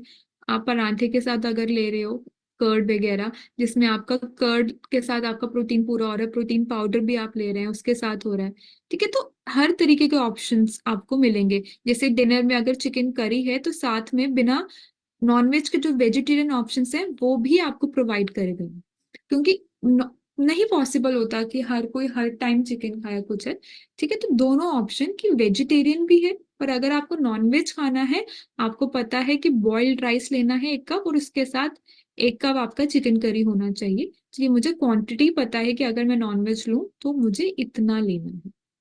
तो इस तरीके से आपका डाइट प्लान तैयार किया जाता है, ठीक है। आपके Monday Tuesday Wednesday Thursday Friday Saturday और संडे, कुछ ऐसा संडे का स्पेशल नहीं है कि आपको हम कहें कि कुछ भी खाइए, नहीं। उस दिन भी आपको अपनी हेल्थ का ध्यान रखना है और हेल्दी तरीके से ही खाना है, ठीक है। अब हमने बात की गट रीसेट क्या है, गट रीसेट से फायदा क्या मिलेगा, गट रीसेट के बाद हमें आज के सेशन में हमने सीखा कि स्टोरीज कैसे उसमें से बिल्ड करनी है, या स्टोरीज कैसे पिक करनी है, कैसे समझना है। सेकेंड चीज हमने समझी कि उसके बाद कि डाइट प्लान का पार्ट आता है, जो अगला स्टेप है 10 दिन कंप्लीट होने के बाद। स्टोरीज एक तो आपको अपनी बनानी कम्युनिटी में, साथ ही साथ अब हमें उनको पर्सनलाइज डाइट प्लान देना है, और वो डाइट प्लान का टेम्पलेट क्या होता है, उसमें क्या क्या चीजों का ध्यान रखना है, उसमें किस तरीके से आपको क्या क्या पॉइंट्स का ध्यान रखना है, कैसे आपको जो एक सोच होती है डाइट प्लान बनाते वक्त, ठीक है, जब आप पढ़ें भी डाइट प्लान तो आपको पता होना चाहिए कि हाँ, किसी ने मुझे डाइट प्लान दिया है, उसका मतलब क्या है, ठीक है। एक डाइट प्लान मिल गया, हम पढ़ लिया, हम पोहा खाना है, ये 2 रोटी खानी है, दाल खानी है, सैलेड खाना है, ये नहीं, समझना तो पड़ेगा ना मुझे ये चीज क्यों लिख के दी, ठीक है। तो वो सब चीजें हमने समझ ली। तीसरी चीज आती है जो हमने स्टार्टिंग अपने टॉपिक वाले उसमें स्लाइड में कही थी, कि किस तरीके से दूसरी चीज आएगी आपकी कि किस तरीके से आप एंगेज रखेंगे कम्युनिटी को नॉलेज शेयर करके, जिसमें हम आज बात करेंगे कि आपका हेल्दी लिवर और इंसुलिन रेजिस्टेंस का क्या रोल है, ठीक है। लिवर हेल्दी रहे और आपका इंसुलिन सेंसिटिविटी, ये किस तरीके से आपके हेल्दी वेट हेल्दी लिविंग की जो फिलॉसफी है, जो हमारा मेन एम है, उसको कैसे इन्फ्लुएंस करता है, उसको कैसे उस पर असर डालता है, उसको किस तरीके से अगर लिवर ठीक नहीं है तो क्या होगा, ठीक रखने के लिए क्या करना चाहिए, और ठीक होता है तो हमें हमारी बॉडी में क्या करता है। तो स्टार्ट करते हैं लिवर के साथ। सबसे पहले प्रोग्राम फिलॉसफी हमारी कुछ इस तरीके से थी कि हमें न्यूट्रिशन गैप को कंप्लीट करना। उसमें आपका आ गया 10 दिन का गट रीसेट, हमने 10 दिन गट रीसेट कर ली। अब ये 10 दिन गट रीसेट करके ही नहीं कि हम उसके बाद गट का ध्यान नहीं रखेंगे, गट को हेल्दी बना लिया हमने, बट उसको हेल्दी मेंटेन भी रखना है पूरा टाइम। साथ ही साथ आपका लिवर का हेल्थ, साथ ही साथ आपकी इंसुलिन सेंसिटिविटी। तो इसलिए आप यहाँ देखिए गट रीसेट 10 दिन है, पर 90 डेज जो हमारा हेल्दी वेट का जो एक बेस है, उसमें भी आपका गट हेल्दी रहे, आपका लिवर हेल्दी रहे और आपकी इंसुलिन सेंसिटिविटी, इन सब चीजों तीनों को, इनका रोल बड़ा इंपॉर्टेंट है। ठीक है, स्टार्ट करते हैं लिवर से। ये पिक्चर, ये डायग्राम सबने देखा है। ठीक है, लिवर क्या है? एक लार्जेस्ट ग्लैंड है आपकी बॉडी में। ठीक है, और मेन चीज जब भी हम लिवर सुनते हैं एक चीज का नाम भी याद आता है, बाइल। तो लिवर क्या करता है आपकी बॉडी में? बाइल सिक्रीट करता है। ठीक है, प्रोडक्शन होती है बाइल की लिवर में, जो आपकी बॉडी में सिक्रीट करते हैं। मेन चीज, importance of having healthy liver. अगर हमारा लिवर हेल्दी है तो ये जो उसके फंक्शंस आप देख रहे हैं चार्ट, ये सारे फंक्शंस परफॉर्म करेगा। बट अगर हमारा लिवर ठीक से काम नहीं कर, अगर हमारा लिवर ठीक से अपना फंक्शन नहीं पूरा कर पा रहा, तो उसका भी हम असर देखेंगे कि क्या होगा। सबसे पहले मैं बात करूं डिटॉक्सिफिकेशन। लिवर का मेन काम है आपकी बॉडी को डिटॉक्स करना, मतलब जितने भी टॉक्सिन्स, गंदी चीजें, जो ऐसी चीजें जो हमारी बॉडी में नहीं चाहिए या जो उसकी हेल्थ पे असर डालेंगी, उसको क्लियर करता है, क्लीन करता है। चाहे वो आप कोई भी ऐसा ड्रग ले रहे हैं, बाय ड्रग मेरा मतलब कोई भी ऐसी मेडिसिन, कई बार हम बिना डॉक्टर से पूछे या कुछ समझे, जस्ट बिकॉज कुछ दर्द हो रहा है, कुछ अजीब लग रहा है, कोई भी दवाई ले लेते हैं, उसका भी एक असर होता है। तो इसलिए हमेशा कहा जाता है कि आप फिजिशियन से पूछ के कोई भी मेडिसिन ले रहे हैं तो वो लें। दूसरी चीज, अल्कोहल वगैरह का जो एक बुरा असर होता है, उन सबको क्लीन करना। फैटी एसिड, लिवर के साथ फैटी वर्ड बहुत बार सुना होगा, लिवर फैटी, है ना? वो अगर डिटॉक्स नहीं करेगा, क्लीन नहीं करेगा, तो उसका असर क्या होगा कि ये फैट्स जो है ये इसी पे रह जाएंगे। ठीक है। Second, steroid hormones. जो भी कोई ड्रग्स वगैरह चीजें ऐसे होती हैं जिसमें से बहुत ज्यादा स्टेरॉइड वाली हॉर्मोन्स को वो स्पाइक कर देता है या रिलीज होती हैं, उनको क्लियर करना। अमोनिया, यूरिया, ये भी हमें पता है कि टॉक्सिन्स वाली चीजें हैं। सेकंड, इन्वायरमेंटल टॉक्सिन एलर्जन, जैसे कि पेस्टिसाइड्स। जो हम खाना खा रहे हैं अगर उसमें पेस्टिसाइड्स है, तो उसका जो असर होगा, जो टॉक्सिन, जो गंदी चीजें या हार्मफुल जो हमारे अंदर पार्टिकल्स चले गए हैं, तो उसको क्लियर क्लियर करने का भी काम आपका लिवर करेगा। Second, metabolism. अब इसका काम है कि लिवर का मेटाबॉलिज्म करता है, जिसको हम लिपिड मेटाबॉलिज्म कहते हैं, कि आपकी बॉडी में जो लिपिड मेटाबॉलिज्म है उसको कैरी करेगा लिवर। दूसरा, आप देख रहे हैं कि जो आपका थायराइड ग्लैंड होता है वो T4 रिलीज करता है, उसको कन्वर्ट करना होता है T3 में। ठीक है, T4 T3 ब्लड टेस्ट कराते हैं, उसमें आता है आपका थायराइड में। तो T4 से T3 में कन्वर्ट करना, ये भी लिवर का काम है। तो अगर लिवर ठीक से नहीं होगा आपका फंक्शन, तो ये कन्वर्जन जो है T4 से T3, इसमें भी दिक्कत आएगी। थर्ड पॉइंट है इम्यून सिस्टम। हम कह रहे हैं कि डिटॉक्सिफाई कर रहा है, क्लियर कर रहा है, तो उसमें आपका इम्यून सिस्टम भी आता है। तो जैसे कि आपका कोई भी वायरस है, ठीक है, कोई भी ऐसी चीज है कि जिसमें पैथोजन, मतलब कि डिजीज जिससे हो सके, वो बैक्टीरिया या कोई भी चीज, तो उसको बॉडी से रिमूव करना। तो हमारे ना इम्यून सिस्टम में इस तरीके से होते हैं, टी सेल्स, बी सेल्स, जो आपके एक इम्यूनिटी बिल्ड करते हैं। अगर कोई इनकाउंटर हुआ, कोई भी ऐसी चीज आई जिससे हम बीमार हो सकते हैं, तो उसके लिए, उसके अगेंस्ट में एक बॉडी ना इम्यूनिटी क्रिएट करती है, एक इम्यून रिस्पॉन्स आता है। उस इम्यून रिस्पॉन्स को हेल्दी बनाए रखने के लिए, या कि वो, मतलब अपनी बॉडी को हेल्दी बनाए रखने के लिए, कि कभी भी कोई ऐसे पार्टिकल या फॉरेन ऐसी चीज आए कि जो आपको बीमार कर सकती है, उसके खिलाफ इम्यूनिटी जनरेट करने को, रिस्पॉन्स देने के लिए आपकी लिवर का बहुत इंपॉर्टेंट है। तो अगर आपका लिवर हेल्दी होगा तो आपकी बॉडी के इम्यून सिस्टम को वो सपोर्ट करेगा। ठीक है। थर्ड, फोर्थ, दूसरा आप देख रहे हैं, ये एक लिखा hepatic and portal vein immune system. ये एक पोर्टल वेन होती है जिससे आपका ब्लड ऊपर की तरफ फ्लो होता है, तो आपके लिवर की तरफ, तो वो भी एक साइट होता है आपके इम्यून रिस्पॉन्स के लिए। दूसरा हम बात करेंगे प्रोडक्शन ऑफ कोलेस्ट्रॉल। यहाँ पे लिवर जो है वो बहुत तरीके के कोलेस्ट्रॉल प्रोड्यूस करता है, जिसको हम, वो ना जैसे सर्कुलर पार्टिकल्स में होते हैं, जिसको हम कहते हैं लाइपोप्रोटीन्स या लिपोप्रोटीन्स। ठीक है, ये जो लिपोप्रोटीन्स वगैरह होते हैं, ये मतलब एक तरीके से साइट है हमारा लिवर, जहाँ पे बहुत तरीके के आपके कोलेस्ट्रॉल को प्रोड्यूस किया जाता है। और दूसरा, हमारी बॉडी में जो विटामिन डी है वो दो जगह पे जाके कन्वर्जन होता है और उसके बाद वो हमारी बॉडी में एब्जॉर्ब होता है। तो पहली साइड जो है वो आपका लिवर होता है। वो जो भी आप विटामिन डी ले रहे हैं उसको कन्वर्ट करता है 25 हाइड्रोक्सीलेस। तो वो कन्वर्जन जो है वो आपका लिवर करेगा। तो अगर आपका लिवर ठीक नहीं है तो आपका विटामिन डी आप ठीक से नहीं होगा। ठीक है, तो इसलिए भी आपका लिवर भी जो है आपके विटामिन डी का एब्जॉर्प्शन, आपका उसका कन्वर्जन पे असर डाल रहा है। तो उसकी वजह से भी आपके बॉडी में कमी हो सकती है विटामिन डी की। ठीक है, तो लिवर का बहुत इंपॉर्टेंट रोल है। अभी तक हमने पढ़ा डिटॉक्सिफाई करने में, मेटाबॉलिज्म में, इम्यून सिस्टम में, हमारे प्रिकर्सर है एज अ सेक्स हॉर्मोन्स और विटामिन डी के लिए। अगली चीज, बहुत से ऐसे हमारे माइक्रो न्यूट्रिएंट्स हैं, हमारे विटामिन्स मिनरल्स हैं जिसको लिवर स्टोर करता है। अगर मैं मिनरल्स की बात करूं, जैसे कि आपका जिंक हो गया, कॉपर हो गया, मैग्नीशियम हो गया, इसको स्टोर करेगा। विटामिन्स में आपका ए डी ई के, साथ ही साथ आपका बी 12। ठीक है, अब आप देखें एडीई के जो है ना फैट सॉल्युबल होते हैं। तब लिवर जो है वो फैट का ब्रेक डाउन कर रहा है, सब कुछ है, तो इसलिए यहाँ पे ये फैट सॉल्युबल विटामिन स्टोर हो जाते हैं।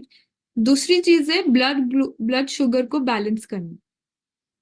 हमारी बॉडी में हम कुछ भी खाना खा रहे हैं जिसमें से हमें शुगर मिलती है, तो क्या करती है शुगर हमारी बॉडी में ऐसा स्टोर होती है ग्लूकोज में, ग्लूकोज की फॉर्म में एंटर हुई। अब ग्लूकोज क्या होगा, अब ग्लूकोज तो सिर्फ हमारी बॉडी में रह नहीं सकता। ठीक है, जब जब जरूरत होगी तब हमें हमारी बॉडी उसको यूज करेगी, तो तब तक वो ग्लूकोज को कन्वर्ट कर देते हैं ग्लाइकोजन। अब ग्लाइकोजन में कन्वर्ट कर दिया, जब हमारी बॉडी को रिक्वायरमेंट है एनर्जी की या उस ग्लूकोज की, तो दोबारा से आपकी बॉडी कन्वर्ट करती है ग्लाइकोजन से ग्लूकोज में। ठीक है, तो ग्लूकोज से ग्लाइकोजन में कन्वर्ट हुआ, ग्लाइकोलिसिस एक साइकिल होती है। फिर दोबारा जब बॉडी को जरूरत है उस ग्लूकोज की, तो ग्लाइकोजन से वापस ग्लूकोज में वो कन्वर्ट होगा। अगर लिवर ठीक से काम नहीं करेगा तो ये ग्लाइकोजन के फॉर्म में स्टोर नहीं होगा। ठीक है, सेकेंड चीज ऐसी है प्रोडक्शन ऑफ बाइल। अब बाइल का मेजर काम ये है कि आपकी बॉडी में जो फैट है उसका ब्रेक डाउन करना, उसको तोड़ना। फैट आपने कुछ खाया, किसी भी आपने कोई चीज से आपको फैट मिला, उसको तोड़ेगा और ये काम करेगा आपका बाइल। ठीक है, तो बाइल का ये काम है मेन। ये डाइजेशन में हम मेटाबॉलिज्म की बात करते हैं, तो मेन तो ये आपका फैट लिपिड मेटाबॉलिज्म में है। आपके बाकी भी कार्बोहाइड्रेट्स प्रोटीन का भी साइट है। साथ ही साथ जो बाइल आपके बॉडी में सिक्रीट हो रहा है उसका काम है डाइजेशन में, जिसमें हम मेजरली बात करते हैं फैट ब्रेक डाउन की। यहाँ आप देख रहे हैं प्रोटीन सिंथेसिस। अब प्रोटीन सिंथेसिस का पहली चीज है प्रोथ्रोम्बिन। ये क्या होता है, ब्लड क्लॉटिंग का फैक्टर होता है। आपकी बॉडी में ब्लड क्लॉटिंग की चाहिए कि कहीं चोट लग जाए, अगर ब्लड रुकेगा नहीं, क्लॉट नहीं होगा, तो वो निकलता रहेगा और आपके बॉडी से ब्लड की कमी हो जाएगी। अब ये क्या होता है कि ना, एक हमारा प्रोथ्रोम्बिन हम कह रहे हैं ब्लड क्लॉटिंग कोआगुलेंट एक होता है जो बनता है आपका विटामिन के से। ठीक है, अभी हमने ऊपर क्या पढ़ा, विटामिन के को ये स्टोर कर रहा है। विटामिन के चाहिए हमें ये ब्लड क्लॉटिंग फैक्टर बनाने के लिए। ठीक है, और जो हमारा लिवर है वो उसको एब्जॉर्ब कर रहा है, उसके एब्जॉर्प्शन में हेल्प कर रहा है, उसको स्टोर कर रहा है। तो इसलिए ये हमारा हेल्प करता है, ये जो ब्लड क्लॉटिंग प्रोथ्रोम्बिन फैक्टर है, ये प्रोथ्रोम्बिन जो हमारा प्रोटीन है उसको सिंथेसाइज करने के लिए। दूसरी चीज हमने पढ़ी लिपोप्रोटीन्स। मैंने कहा था कि प्रोडक्शन ऑफ कोलेस्ट्रॉल।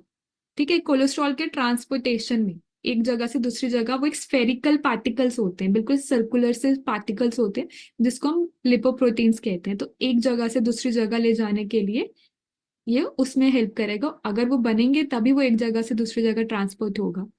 तीसरी चीज इम्यून फंक्शन, हमने पढ़ा इम्यून सिस्टम में कैसे काम करेगा। ग्लोब्यूलिन्स होते हैं, जैसे मैंने कहा कि T4 सेल्स हो गए, आप टी सेल्स हो गए आपके। ठीक है, तो लिम्फोसाइट्स होते हैं, बहुत तरीके आपका एक इम्यून रिस्पॉन्स बनता है, जनरेट होता है। तो उन सब में इम्यून फंक्शंस के लिए एक हमारा ये प्रोटीन है ग्लोब्यूलिन्स, उसको सिंथेसाइज करेगा। फिर आई बात एल्ब्यूमिन। एल्ब्यूमिन क्या होता है, एक तरीके का प्रोटीन है, बट ये कोशिश करता है कि आपके जो ब्लड के अंदर जो फ्लूइड है ना उसको कैरी करता है, ताकि जो आसपास के टिश्यू है ना उस पे लीकेज ना हो, ठीक है, उस पे ना जाए। तो वो बचाने के लिए आपको एल्ब्यूमिन की जरूरत पड़ती है कि जो ब्लड में फ्लूइड है वो ही कैरी हो, बाकी जो सराउंडिंग में जो उसके आसपास टिश्यू है वो उस पे लीकेज या उस पे वो असर ना हो। तो उसी को कैरी करने के लिए आपके ब्लड के अंदर ये एल्ब्यूमिन काम करता है। ये एल्ब्यूमिन भी आपका एक प्रोटीन है जिसका सिंथेसिस अगेन लिवर करेगा, ठीक है। और एक आगे कॉपर बायो अवेलेबिलिटी, हमारे बॉडी में आपका कॉपर एक पर्टिकुलर स्टेट में नहीं रहता, उसको चेंजेस होते हैं, ठीक है, सीयू एक फॉर्म से दूसरे फॉर्म में। और कैसे आपकी बॉडी में कॉपर की जरूरत है, और ये कॉपर का डायरेक्ट लिंक कैसे है, ये माइक्रो न्यूट्रिएंट्स का स्टोर कर रहा है, तो यहाँ पे ये कॉपर को स्टोर कर रहा है, एब्जॉर्ब कर रहा है। तो इसलिए जो भी हमारा कॉपर बायो अवेलेबिलिटी का फंक्शन है उसको लिवर परफॉर्म करवा रहा है। आप सभी देखिए, आपने यहाँ से जो इतने भी चीजें पढ़ी इंटरलिंक है सब, ठीक है। अगर वो न्यूट्रिएंट्स एब्जॉर्ब कर रहा है तो उसके लिए क्या क्या जो प्रोटीन बन रहा है उसको भी हेल्प कर रहा है, ठीक है। वो अगर ब्लड शुगर लेवल को बैलेंस कर रहा है ग्लाइकोजन बना के, तो हमें पता है कि ग्लाइकोजन अगर फॉर्म नहीं होगा तो आपका जो ग्लूकोज बॉडी में रह जाएगा, और जो ग्लूकोज होता है वो फैट की तरह से स्टोर होने लगेगा। तो अगेन आपकी बॉडी उसको डिटॉक्सिफाई करने के लिए अगर ये ठीक से काम नहीं करी तो फैट का ब्रेक डाउन नहीं होगा, बॉडी से डिटॉक्स नहीं हुआ तो आपका इम्यून सिस्टम अफेक्ट होगा। तो हर एक चीज लिंक है। तो लिवर के ये जो फंक्शन है बड़े इंपॉर्टेंट हैं। तो इसके लिए हमें क्या करना है, लिवर की हेल्थ को मेंटेन करना है। तो ये हमारे तीन मेजर बेनिफिट्स की अगर बात करें, एफिशिएंट सर्कुलेशन, ठीक है, हमने बात की कि जो लिवर होता है, जो आपका स्टमक और इंटेस्टाइन में ब्लड फ्लो करता है ना, तो उसको क्लीन करता है, मतलब लिवर करेगा तभी वो क्लीन ब्लड आपका जाएगा, जो बाकी सारा डाइजेशन और आपका न्यूट्रिएंट्स को एक जगह से दूसरी जगह ले जाना वो सब में हेल्प करेगा। तो एक एफिशिएंट सर्कुलेशन में हेल्प करेगा। तीसरी चीज हो गई मेटाबॉलिज्म। मेटाबॉलिज्म ये प्रोटीन फैट कार्ब्स का तीनों का करता है, मेजरली साइट है आपका लिपिड मेटाबॉलिज्म की। फैट ब्रेकडाउन, जो बाइल सिक्रीट कर रहा है, बाइल का क्या काम है, वो फैट को तोड़ के, ठीक है, उस हिसाब से कि हमारी बॉडी उसको यूज कर सके जब भी उसको जरूरत है। तो डायरेक्टली इतना बड़ा फैट का मॉलिक्यूल हमारे बॉडी में जाएगा, ऑब्वियसली वो यूज नहीं कर पाएंगे, तो उसको ब्रेक डाउन करते हैं। अब कैसे काम करता है इसको एक बारी समझ लेते हैं। फैट जो है उसने लिवर जो है उसने थोड़ा ब्रेक डाउन करा फैट का, उसके बाद फैट का ब्रेक डाउन करा, अभी उसमें से वो क्लीन करेगा जो फैटी और वाटर सॉल्युबल टॉक्सिन्स है, ठीक है। डिटॉक्सिफिकेशन उसका पहला फंक्शन हमने समझा। तो लिवर जो है वो ब्रेक डाउन कर रहा है फैट को, उसमें से जो भी टॉक्सिन है, चाहे वो फैट सॉल्युबल है या वाटर सॉल्युबल है, उन सबको क्लीन करेगा। थर्ड चीज, अब उसका यूटिलाइजेशन, कि फैट का जहां जहां जरूरत है वहां वहां उसको पहुंचा देना। अगर लिवर ठीक नहीं होगा तो वो फैट का पहली बात ब्रेक डाउन नहीं हो पाएगा, अगर होता भी है तो ये जो क्लीन करना उसमें से fat soluble water soluble toxins ये नहीं हो पाएगा। तो अगर वो ब्रेक डाउन नहीं हुआ और या उसमें से टॉक्सिन्स नहीं निकले तो जो फैट है वो लिवर के ऊपर ही रह जाएगा, जिसमें हम बहुत ज्यादा सुन चुके हैं कि फैटी लिवर हुआ है, फैटी लिवर हुआ है। फैटी लिवर ऐसे होता है कि आपका लिवर का फंक्शन ठीक नहीं है। तो लिवर जो साइट है जहाँ पे आपके फैट का ब्रेक डाउन होना चाहिए, आपका फैट से आपका जो भी टॉक्सिन्स रिमूव होने चाहिए वो नहीं कर पा रहा। तो जो फैट है वो डिपॉजिट होता जा रहा है उस लिवर पे। तो जितना ज्यादा फैट डिपॉजिट होता रहेगा उसी हिसाब से वो ग्रेड 1 ग्रेड 2 ग्रेड 3 वो सब चीजें आती हैं, कि कितना आपके लिवर पे फैट डिपॉजिट हो चुके हैं या रह गया है उसके ऊपर, ठीक है। बट अगर वो इफेक्टिव ठीक से काम कर रहा है तो जो भी आपका फैट है वो डिपॉजिट नहीं होगा, ब्रेक डाउन होने के बाद वो उसके ऊपर नहीं रहेगा, जहां जहां उसकी जरूरत है सेल्स में हमारी बॉडी को एनर्जी लेने के लिए वो वहां वहां फैट को भेज देगा, जहां जहां लिपिड मेटाबॉलिज्म का बाद उसको जाना है, जहां भी हमारे फैट के मॉलिक्यूल्स के फैट की जरूरत है वो वहां चला जाएगा। तो इस तरीके से काम करता है हमारा लिवर। और लिवर की हेल्थ को इम्पोर्टेंस क्यों है, क्योंकि हमने देख लिया कि वो कहाँ कहाँ काम कर रहे हैं, और अगर नहीं काम करेगा तो क्या कंडीशन बिल्ड हो सकती है। ठीक है, अब हम बात करें कि अगर हमें हेल्दी वेट अचीव करना है, आपके लिवर को काम करना एक हेल्दी तरीके से, अपने सारे रोल्स को कंप्लीट करना बहुत इंपॉर्टेंट है। ठीक है, वो मेंटेन करेगा आपका एक गुड मेटाबॉलिज्म। क्यों? क्योंकि वो फैट लिपिड मेटाबॉलिज्म में इन्वॉल्व है, आपके बाकी जो मैक्रोन्यूट्रिएंट्स हैं उनके मेटाबॉलिज्म में इन्वॉल्व है। तो मेटाबॉलिज्म एंड जो भी न्यूट्रिएंट का एब्जॉर्प्शन है, ठीक है, चाहे वो फैट हो, आपके माइक्रो न्यूट्रिएंट्स हो गए, विटामिन ए डी ई के और बी 12 उनका हो गया, तो उन सब में आपका मेटाबॉलिज्म में भी इन्वॉल्व है लिवर। आपके उसके से जो भी एब्जॉर्प्शन करना, जो भी उसमें से अच्छी चीज है उसका जो बेनिफिट लेना है, उसमें भी इन्वॉल्व है। तो इस तरीके से हेल्प करता है आपके हेल्दी वेट को। अगर आपकी लिवर ठीक से काम नहीं करेगा, फैट डिपॉजिट होता रहेगा, बॉडी का फैट बढ़ेगा, विसरल फैट बढ़ेगा। ठीक है, unhealthy unhealthy weight, unhealthy living. ठीक है, अगर आपके न्यूट्रिएंट्स का एब्जॉर्प्शन ठीक से नहीं हो रहा, उसमें से जो बेनिफिट्स चाहिए, डेफिशिएंसी होगी, कमी होगी, again unhealthy living, unhealthy weight की तरह। तो इस तरीके से रिलेट कीजिए कि लिवर जो कर रहा है, अगर वो नहीं करेगा तो क्या इम्पैक्ट आएगा। टिप्स, क्या कैसे हम लिवर को हेल्दी बना सकते हैं। First, balance diet, most important. उसमें बाद प्लांट बेस्ड प्रोटीन को इंक्लूड करना। ठीक है, हमने देखा कि गट रीसेट के टाइम भी हम कह रहे थे कि प्लांट बेस्ड चीजों को लीजिए। ठीक है, अल्कोहल कंजप्शन को लिमिट करना, अवॉइड कीजिए। ठीक है, फोर्थ, हाइड्रेटेड। आपके पानी बड़ा इंपॉर्टेंट है, आप साफ पानी, पानी तो है इंपॉर्टेंट, साथ ही साथ साफ पानी। ठीक है, क्लीन वाटर।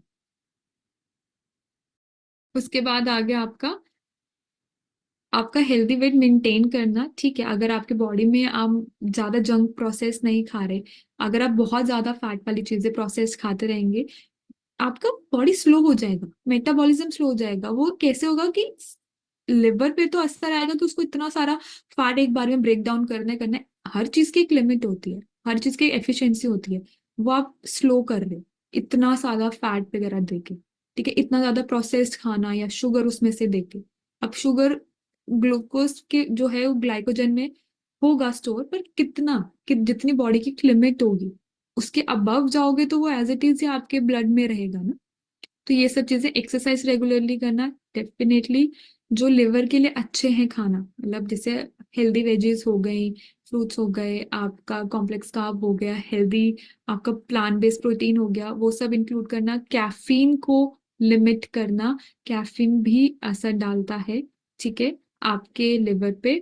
सॉल्ट का इनटेक बहुत ज्यादा नहीं, हमें पता है सॉल्ट जो वाटर रिटेंशन भी करता है, वाटर को होल्ड करता है, आपके और भी जैसे आपके इलेक्ट्रोलाइट है उनको इम्बैलेंस करेगा, बहुत सारी चीजों में। ठीक है, तो वाटर होल्डिंग होगा, अगेन बॉडी में मेटाबॉलिज्म स्लो होगा क्योंकि ब्लोटिंग वगैरह होगी, तो अगेन इम्पैक्ट आएगा आपके लिवर की हेल्थ पे।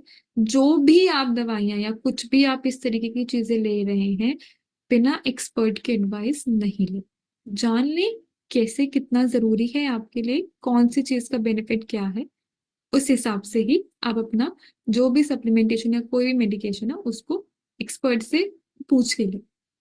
स्ट्रेस को मैनेज करिए डेफिनेटली, क्योंकि स्ट्रेस ज्यादा होगा, वो कॉर्टिसोल हार्मोन बढ़ेगा, आप स्ट्रेस में हमेशा जंक खाना पसंद करते हैं, तो या उसकी तरफ जाएंगे तो वो चीज भी अवॉइड होगी। फोर्थ लास्ट, की रेगुलर चेकअप्स, ठीक है, जो आपको अपडेट देता रहेगा कि आपका लिवर या आपके ओवरऑल हेल्थ कैसी है। ठीक है, अब हम बात करते हैं आपके इंसुलिन रेजिस्टेंस के बारे में। ठीक है, इंसुलिन रेजिस्टेंस के बारे में अगर मैं बात करूं, तो जैसे कि हमने अभी तक सीखा कि लिवर किस तरीके से आपका हेल्प कर रहा है फैट ब्रेक डाउन, और उसमें एक इम्पॉर्टेंट पॉइंट था कि ग्लूकोज को ग्लाइकोजन के फॉर्म में स्टोर करें। इंसुलिन वर्ड सुनते ही पहली चीज क्या आती है कि शुगर लेवल्स, ब्लड शुगर।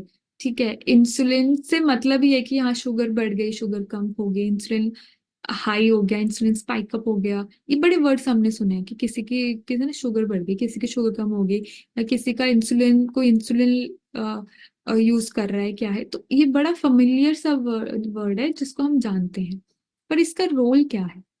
ठीक है, ये कैसे आपके जो अगर आपको हेल्दी वेट एक अचीव करना है उसको कैसे अफेक्ट कर सकता है, किस तरीके से आपको आपके हेल्दी लिविंग और हेल्दी वेट जो अचीव करने की जर्नी है उसको कैसे अफेक्ट कर सकता है?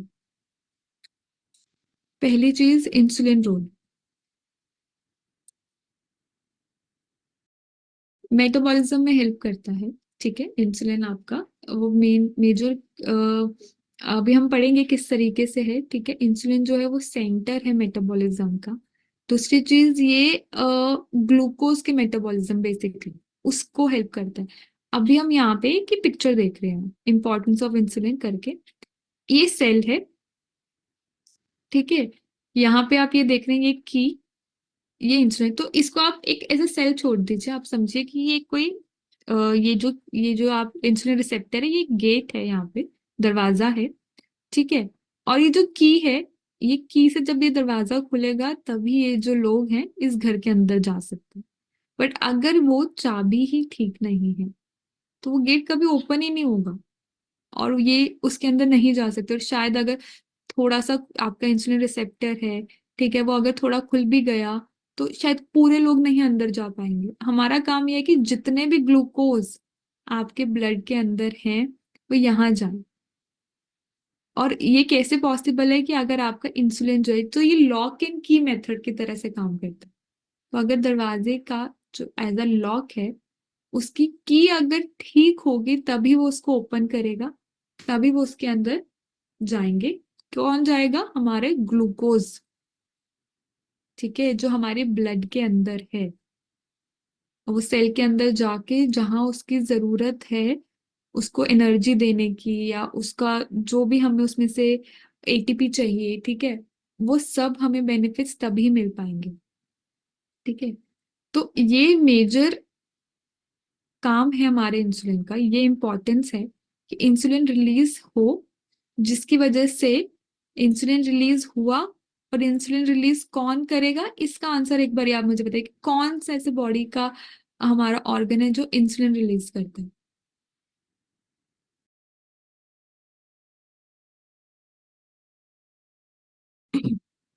अमेजिंग, सभी को मालूम है। ठीक है, कि पेनक्रियास जो है वो हमारा इंसुलिन सिक्रीट करता है। ठीक है, तो अगर इंसुलिन ठीक से प्रोड्यूस नहीं हुआ, नहीं आया, तो ये पहली बात इसको ओपन नहीं करेगा। इसको ओपन नहीं करेगा ये क्या है? हमारा इंसुलिन रिसेप्टर। ठीक है, जो एक्सेप्ट करता है, रिसीव कर रहा है इंसुलिन को, तो वो इंसुलिन को रिसीव नहीं कर रहा। अगर इंसुलिन उतना नहीं आ रहा जितनी जरूरत है तो ये ओपन ही नहीं होगा।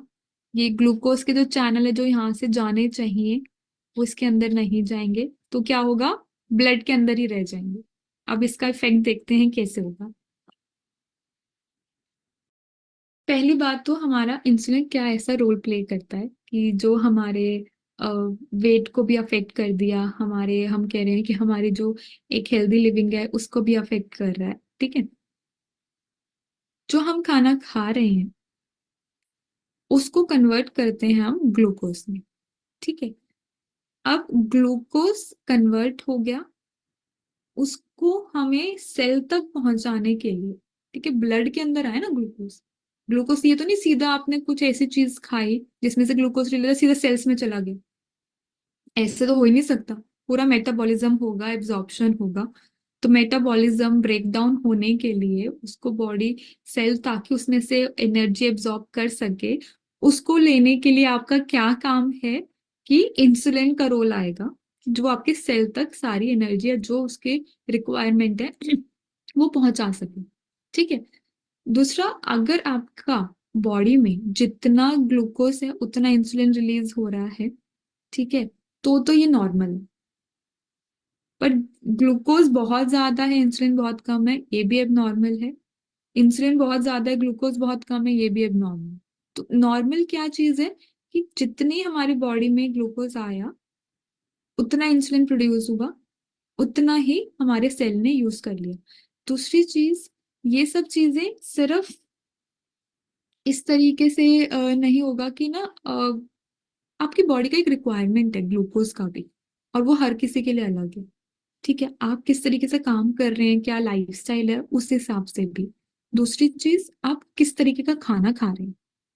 ठीक है, आप एक्सरसाइज कर रहे हैं कि नहीं, क्योंकि जो ये ग्लूकोज आपको एनर्जी दे रहा है, अगर आप एक्सरसाइज कर रहे हैं तो जो हम कह रहे हैं कैलोरीज इन कैलोरीज आउट ज्यादा होना चाहिए और कैलोरी डेफिशिट में रहना चाहिए, वो हम अचीव कर लेंगे। ठीक है, पर अगर हमारी बॉडी में ग्लूकोज है, हमारे सेल्स तक पहुंच भी गया, पर हम उसको यूटिलाइज नहीं कर रहे, वो सिर्फ रह रहा है, तो अगेन वो भी एक प्रॉब्लम क्रिएट करेगा आपके हेल्दी वेट की जर्नी को अचीव करने में। दूसरी चीज, वापस जाइए लिवर पे। लिवर पे हमने एक चीज सीखी थी कि ग्लूकोज स्टोर होता है ग्लाइकोजन की फॉर्म में। ठीक है, तो क्या मतलब है कि अगर आपकी बॉडी में इंसुलिन ठीक से आया, उसने ग्लूकोज को सेंड कर दिया सेल के अंदर। ठीक है, जहां जहां रिक्वायरमेंट थी वो यूज हो गई, जो नहीं रिक्वायरमेंट थी वो कन्वर्ट हो गया ग्लाइकोजन में। ये लिवर का भी फंक्शन था। बट अगर लिवर भी ठीक नहीं है तो वो ग्लाइकोजन के फॉर्म में नहीं होगा कन्वर्ट। उसी के ऊपर अगर आपका इंसुलिन ठीक से उतना रिलीज नहीं हो रहा जितना होना चाहिए, तो आप देख रहे हैं अमाउंट ऑफ ग्लूकोज आपके ब्लड में कितना हो जाएगा। ना लिवर उसको कर रहा है स्टोर। ठीक है, और जो ग्लूकोज स्टोर नहीं हो पाता वो अगेन स्टोर होता है in the form of fat. ठीक है, तो एक डायग्राम से हम सीखते हैं कि क्या है ग्लूकोज रेजिस्टेंस। पहली बात तो ग्लूकोज रेजिस्टेंस क्या होती है, ये एक कंडीशन है कि आपके जो सेल्स हैं बॉडी के, वो कम रिस्पॉन्स करेंगे या रिस्पॉन्स नहीं करते उतना जितनी जरूरत है, कि इफेक्टिव जितनी रिक्वायरमेंट है उतना इंसुलिन को प्रोड्यूस करने में या उतना इंसुलिन को आपकी बॉडी में रिलीज करने में।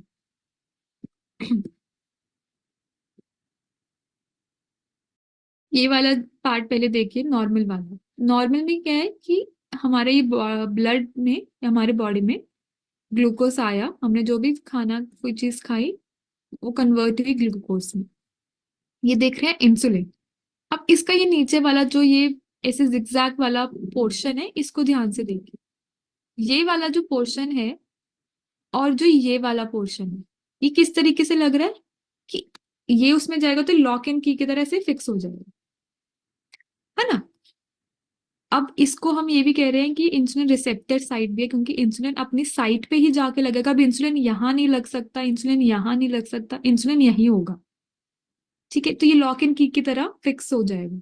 ठीक है, बट इसमें क्या होगा, हाँ इसमें फिक्स हो गया, तो ये जितना भी ग्लूकोज है ये नॉर्मली जितना हमारे सेल्स को चाहिए इंट्रासेल्युलर हमारे बॉडी के हमारे सेल्स के अंदर चला गया। तो ब्लड स्ट्रीम में ऐसा कोई भी फ्री मॉलिक्यूल नहीं है ग्लूकोज का। सिमिलरली, अगर हमारी इंसुलिन रिस्पॉन्स उतना नहीं है बॉडी का जितना होना चाहिए, तो हम क्या करेंगे, क्या हो सकता है हमारी कंडीशन, मतलब ये ग्लूकोज है। ठीक है, अब आप ये देख रहे हैं ना, ये ग्लूकोज और इस ग्लूकोज नॉर्मल वाले में तो पहले क्वांटिटी देखिए कितनी ज्यादा है। ठीक है, एक तो ये भी रीजन हो सकता है कि आप बहुत जरूरत से ज्यादा मतलब बॉडी में वो ग्लूकोज है। दूसरी चीज, ये जो इंसुलिन रेजिस्टेंस क्या है, ये इसका जिगजैग चीज देखिए, और जो इंसुलिन रिसेप्टर साइट है ये है ही नहीं, ये इसमें जाके फिक्स हो ही नहीं सकती।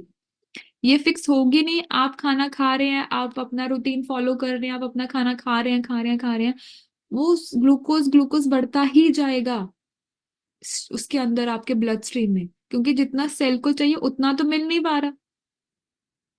कितना मॉलिक्यूल्स आए, बहुत कम। यहाँ बाहर ब्लड में कितने हैं, बहुत ज्यादा। तो सेल्स को तो उतनी एनर्जी मिली नहीं। अब सेल्स को एनर्जी नहीं मिल रही है, वो बॉडी को इंडिकेट ही करी जा रहा है कि मेरे को एनर्जी नहीं मिली है, हम खाना खाई जा रहे हैं। बट ये नहीं हम समझ रहे कि हमारा इंसुलिन रेजिस्टेंस आ चुकी है, हमारा एक कंडीशन बन चुका है कि इंसुलिन उतना रिस्पॉन्स नहीं कर रहा जो करना चाहिए, या हमारी बॉडी जो है, जो उसका रिसेप्टर साइट है, वो ठीक से फंक्शन नहीं कर रहा। वो उस पे अटैच होके अपने सारे ग्लूकोज सेल्स में नहीं डाल पा रहा, कि जा पा रहा, कि जिसकी वजह से उसको एनर्जी मिल सके। ठीक है, ये एक और डायग्राम इमेज है, जिसमें अगर मैं बात करूं कि हाँ, इसमें अगेन यही लिखा है कि हेल्दी वेट अचीव करने के लिए आपका इंसुलिन रेजिस्टेंस जो है वो बड़ा चैलेंजिंग हो जाता है। आपने सब चीजें कर ली, आप कह रहे हो मैं तो एक्सरसाइज भी कर रही हूँ, मैंने एक डाइट भी फॉलो कर लिया, मैं सब कुछ कर रहा हूँ, ठीक है, बट फिर भी मेरा चेंजेस नहीं आ रहे, तो कहीं ना कुछ तो मिस हो रहा है। शायद आप बहुत एक्सरसाइज कर रहे हो पर उतनी कैलोरीज नहीं दे रहे बॉडी को जितनी उसकी जरूरत है, या फिर आप बहुत ही ज्यादा कैलोरीज ले रहे हो जो जरूरत से भी ज्यादा है, एक वो भी रीजन हो सकता है। अगेन ये पॉइंट आ गया जो हमने पहले डिस्कस करा था कि जो बॉडी है जितना भी एक्सेस शुगर होगा उसको स्टोर करेगा फैट की फॉर्म में। फैट की फॉर्म में बॉडी उसको स्टोर कर रहा है। जो नॉर्मल ब्लड ग्लूकोज है डायग्राम में देखें तो ये क्या है, जहां जहां जितने चाहिए बॉडी के अंदर, ठीक है, उतने हैं normal glucose. High blood glucose क्या है कि बहुत ज्यादा, जितना हमें रिक्वायरमेंट है हमने उतना अपने आप को वो खाना दिया तो ठीक है, जितनी जरूरत है वो कंप्लीट हो जाएगी। पर जरूरत से ज्यादा दोगे तो अब वो ग्लूकोज जो कन्वर्ट हुआ है वो यूज नहीं हो पा रहा सेल से, तो जो रह गया है ब्लड में वो स्टोर होगा फैट में। और अगर जो फैट स्टोर होगा वो कहाँ डिपॉजिट हो सकता है अगर उसका ब्रेक डाउन नहीं हुआ? बताएंगे आप लोग कहाँ डिपॉजिट होगा अगर उसका ब्रेक डाउन नहीं हुआ? चैट में बताइए आप लोग। बिल्कुल सही, सारिका जी बिल्कुल, हाँ जी, आपके लिवर पे। यस, आपका लिवर पे डिपॉजिट होगा अगर आपकी बॉडी ने उस जो फैट का ब्रेक डाउन नहीं करा, यूटिलाइज नहीं करा, तो अगेन आपका बॉडी फैट जो है वो राइज अप हो जाएगा। जो हम देखते हैं ना पैरामीटर्स में, आप कई बार हमें लगता है कि अ, इनका फिजिक तो ठीक है, ये तो लग ही नहीं रहे मोटे या कुछ नहीं है, पर एकदम से देखेंगे तो बॉडी फैट बहुत हाई आता है। वो इन सब चीजों की वजह से हो सकता है, या तो आपकी बॉडी में इंसुलिन रेजिस्टेंस है कि आपकी ग्लूकोज जो है वो यूज ही नहीं हो पा रहा, जितना सेल्स को चाहिए उससे ज्यादा है ब्लड ग्लूकोज, और उसको बॉडी कन्वर्ट करके फैट में तब स्टोर कर रही है। एक ये रीजन, ठीक है। दूसरा कि आपका लिवर फंक्शनिंग में भी अपसेट है, ठीक से नहीं कर रहा लिवर अपना फंक्शन पूरा, जिस वजह से आपके बॉडी में एक्सेस फैट डिपॉजिट हो चुका है, ठीक है।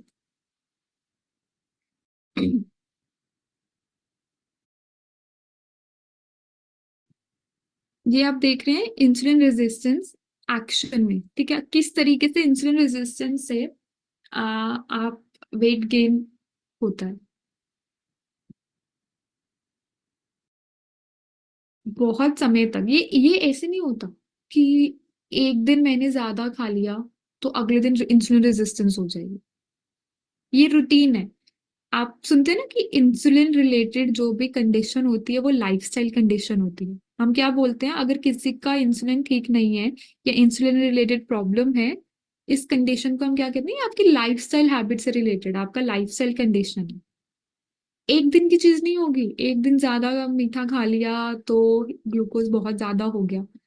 Over a period of time आपका लाइफस्टाइल कैसा है, आपकी ईटिंग हैबिट्स कैसे हैं, क्या आपका एक्सरसाइज रूटीन है कि नहीं, किस तरीके से ये सब चीजें हो रही हैं, तो विद टाइम आपकी जो बॉडी है, क्योंकि इतना ज्यादा ग्लूकोज हो गया या आपका हेल्दी नहीं है, आपकी लाइफस्टाइल आप ठीक से नहीं खा रहे, आप एक्सरसाइज नहीं कर रहे, आपके स्ट्रेस हार्मोन ज्यादा है, बहुत सारे फैक्टर्स, जितनी आपके लाइफस्टाइल रूटीन के रिलेटेड फैक्टर्स हैं वो सब अफेक्ट करेंगे आपको इंटरनली बॉडी में। तो विद टाइम क्या होगा, कुछ समय बाद आपके जो सेल है ना वो उतना रिस्पॉन्स नहीं देंगे जितना उनको देना चाहिए। तो ओवर अ पीरियड वो अपना उनका जो रिस्पॉन्स होगा ना वो कम हो जाएगा या स्टॉप हो जाएगा, ठीक है, जिसको हम कह रहे हैं इंसुलिन रेजिस्टेंट, कि जितनी इंसुलिन हमें जरूरत है बॉडी में वो नहीं रिलीज कर रहे। तो इससे क्या होगा कि ब्लड में, जैसे अभी तक हम पढ़ते आ रहे हैं कि और ग्लूकोज बढ़ जाए, ब्लड में ग्लूकोज बढ़ गया, इसका मतलब क्या है? अब देखिए ब्लड में ग्लूकोज बढ़ गया, जो ब्लड में ग्लूकोज जैसे ही आता है ना तो जो ब्रेन है ना वो ट्रिगर कर देगा पेनक्रियास को कि इंसुलिन निकालो, इंसुलिन रिलीज करने का टाइम हो गया। जैसे ब्लड में ग्लूकोज आएगा आपका आपका पेनक्रियास इंसुलिन रिलीज करने लग जाता है, पर इंसुलिन उतना इंसुलिन रेजिस्टेंस आ चुका है, सेल उतना रिस्पॉन्ड नहीं कर रहे, पर ब्लड में आपके ग्लूकोज बढ़ता ही जा रहा है, बढ़ता ही जा रहा है। उस वजह से क्या है, जो ब्रेन जो है वो आपके सेल्स को सिग्नल दे ही रहा है कि नहीं, इंसुलिन की जरूरत है, इंसुलिन की जरूरत है। जो सेल्स है वो काम कर ही जा रहे हैं, ठीक है, वो काम अपना कर रहे हैं। उससे क्या हो रहा है, जहां जरूरत भी नहीं है वो अपनी एनर्जी लॉस कर रहे हैं, ठीक है। एनर्जी लॉस कर रहे हैं क्योंकि वो ग्लूकोज ब्लड में है, ये उनको ट्रिगर हो रहा है। पर ये नहीं कि इंसुलिन उसके रिस्पॉन्स में, क्योंकि ह्यूमन का मैकेनिज्म है ना कि ब्लड में ग्लूकोज आया, इंसुलिन रिलीज होगा। पर इंसुलिन ही ठीक से रेजिस्टेंस नहीं है, पर ब्लड में तो ग्लूकोज है ही ना, उसका सिग्नल तो मिलता रहेगा। तो सेल्स अपना काम करते रहेंगे। अब सेल्स अपनी एनर्जी लूज करते, अपनी एनर्जी उनकी चली जाती है। उस वजह से क्या होता है कि लो एनर्जी की वजह से हमारे ब्रेन को एक और सिग्नल जाता है कि भाई हमारे पास एनर्जी नहीं है, हमें एनर्जी दे दो। उसके लिए क्या होगा, एक ह्यूमन बींग एनर्जी के लिए क्या लेता है, खाना। तो हम क्रेव करेंगे, क्रेविंग होगी, जिसको हम कहते हैं सूडो हंगर। अब सूडो का मतलब होता है नकली। वो हंगर नहीं है, एक्चुअली आपकी बॉडी को खाने की जरूरत नहीं है। जस्ट बिकॉज आपका इंसुलिन रेजिस्टेंस आ चुका है, आपका सेल उतना रिस्पॉन्स नहीं कर रहा है इंसुलिन के लिए जितना करना चाहिए। तो आपके सेल्स ज्यादा काम कर रहे हैं क्योंकि ब्लड में ग्लूकोज अभी भी है, वो यूटिलाइज नहीं हुआ है। तो आपकी बॉडी क्रेव कर रही है कुछ ना कुछ खाने के लिए। अब चाहे आप हेल्दी खाएं तो भी आप अपनी कैलोरीज को बढ़ा रहे हैं क्योंकि जितनी जरूरत है उससे ज्यादा खा रहे हैं। अगर आप अनहेल्दी खा रहे हैं तो अफेक्ट हमें पता ही है दोनों केसेस में। तो इसको कह रहे हैं इस वजह से वेट गेन होता है इंसुलिन रेजिस्टेंस आने पर। तो इम्प्रूव कैसे कर सकते हैं इंसुलिन सेंसिटिविटी को, एक तो हेल्दी वेट मेंटेन कर अपना वेट मेंटेन रखें, ठीक है।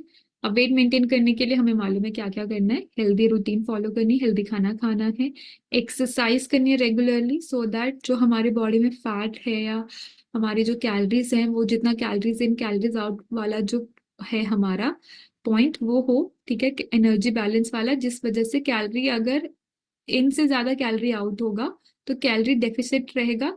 और ये सब चीजें आपके वेट को मेंटेन करेंगी।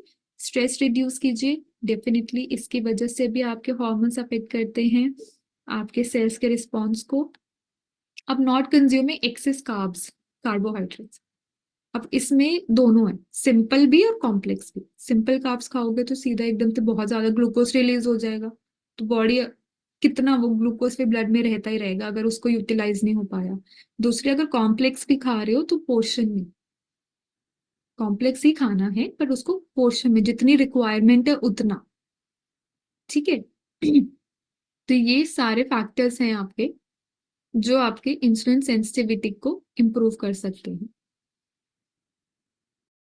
ठीक है। तो अब एक हमने आज इस सेशन में क्या क्या सीखा, ठीक है, कि आपका गट रीसेट के बाद आपके 10 डेज में बाद आपकी क्या स्टोरी बिल्डिंग हुई है। स्टोरी बिल्डिंग के बाद आप किस तरीके से पर्सनलाइज डाइट प्लान पे किसी का पर्सनलाइज डाइट प्लान की तरफ उसको प्रोवाइड किया जाएगा with the help of nutritionist और एम्वे कंटेंट, ठीक है। उसके बाद हमने सीखा कि टेम्पलेट में किस तरीके से डाइट प्लान के पीछे का जो माइंडसेट है वो क्या होता है, क्या जरूरी होता है, क्या क्या चीजों का आपको ध्यान रखना है। उसके बाद हमने समझा लिवर का फंक्शन, लिवर का रोल, लिवर अगर ठीक नहीं है तो क्या होगा। उसके बाद इंसुलिन सेंसिटिविटी, इंसुलिन रेजिस्टेंस, की इंसुलिन रेजिस्टेंस क्यों आता है, इंसुलिन रेजिस्टेंस की वजह से हमारी बॉडी में क्या होता है और हमें उसको कैसे इम्प्रूव करना। तो ये हमारा एक पर्सनल डाइट प्लान का टेम्पलेट था, ठीक है, हमने वो सीखा। और हमारे पास क्यू कार्ड से आज के लिए लिवर और इंसुलिन रेजिस्टेंस, तो ये दो टॉपिक आज हमने कवर करे।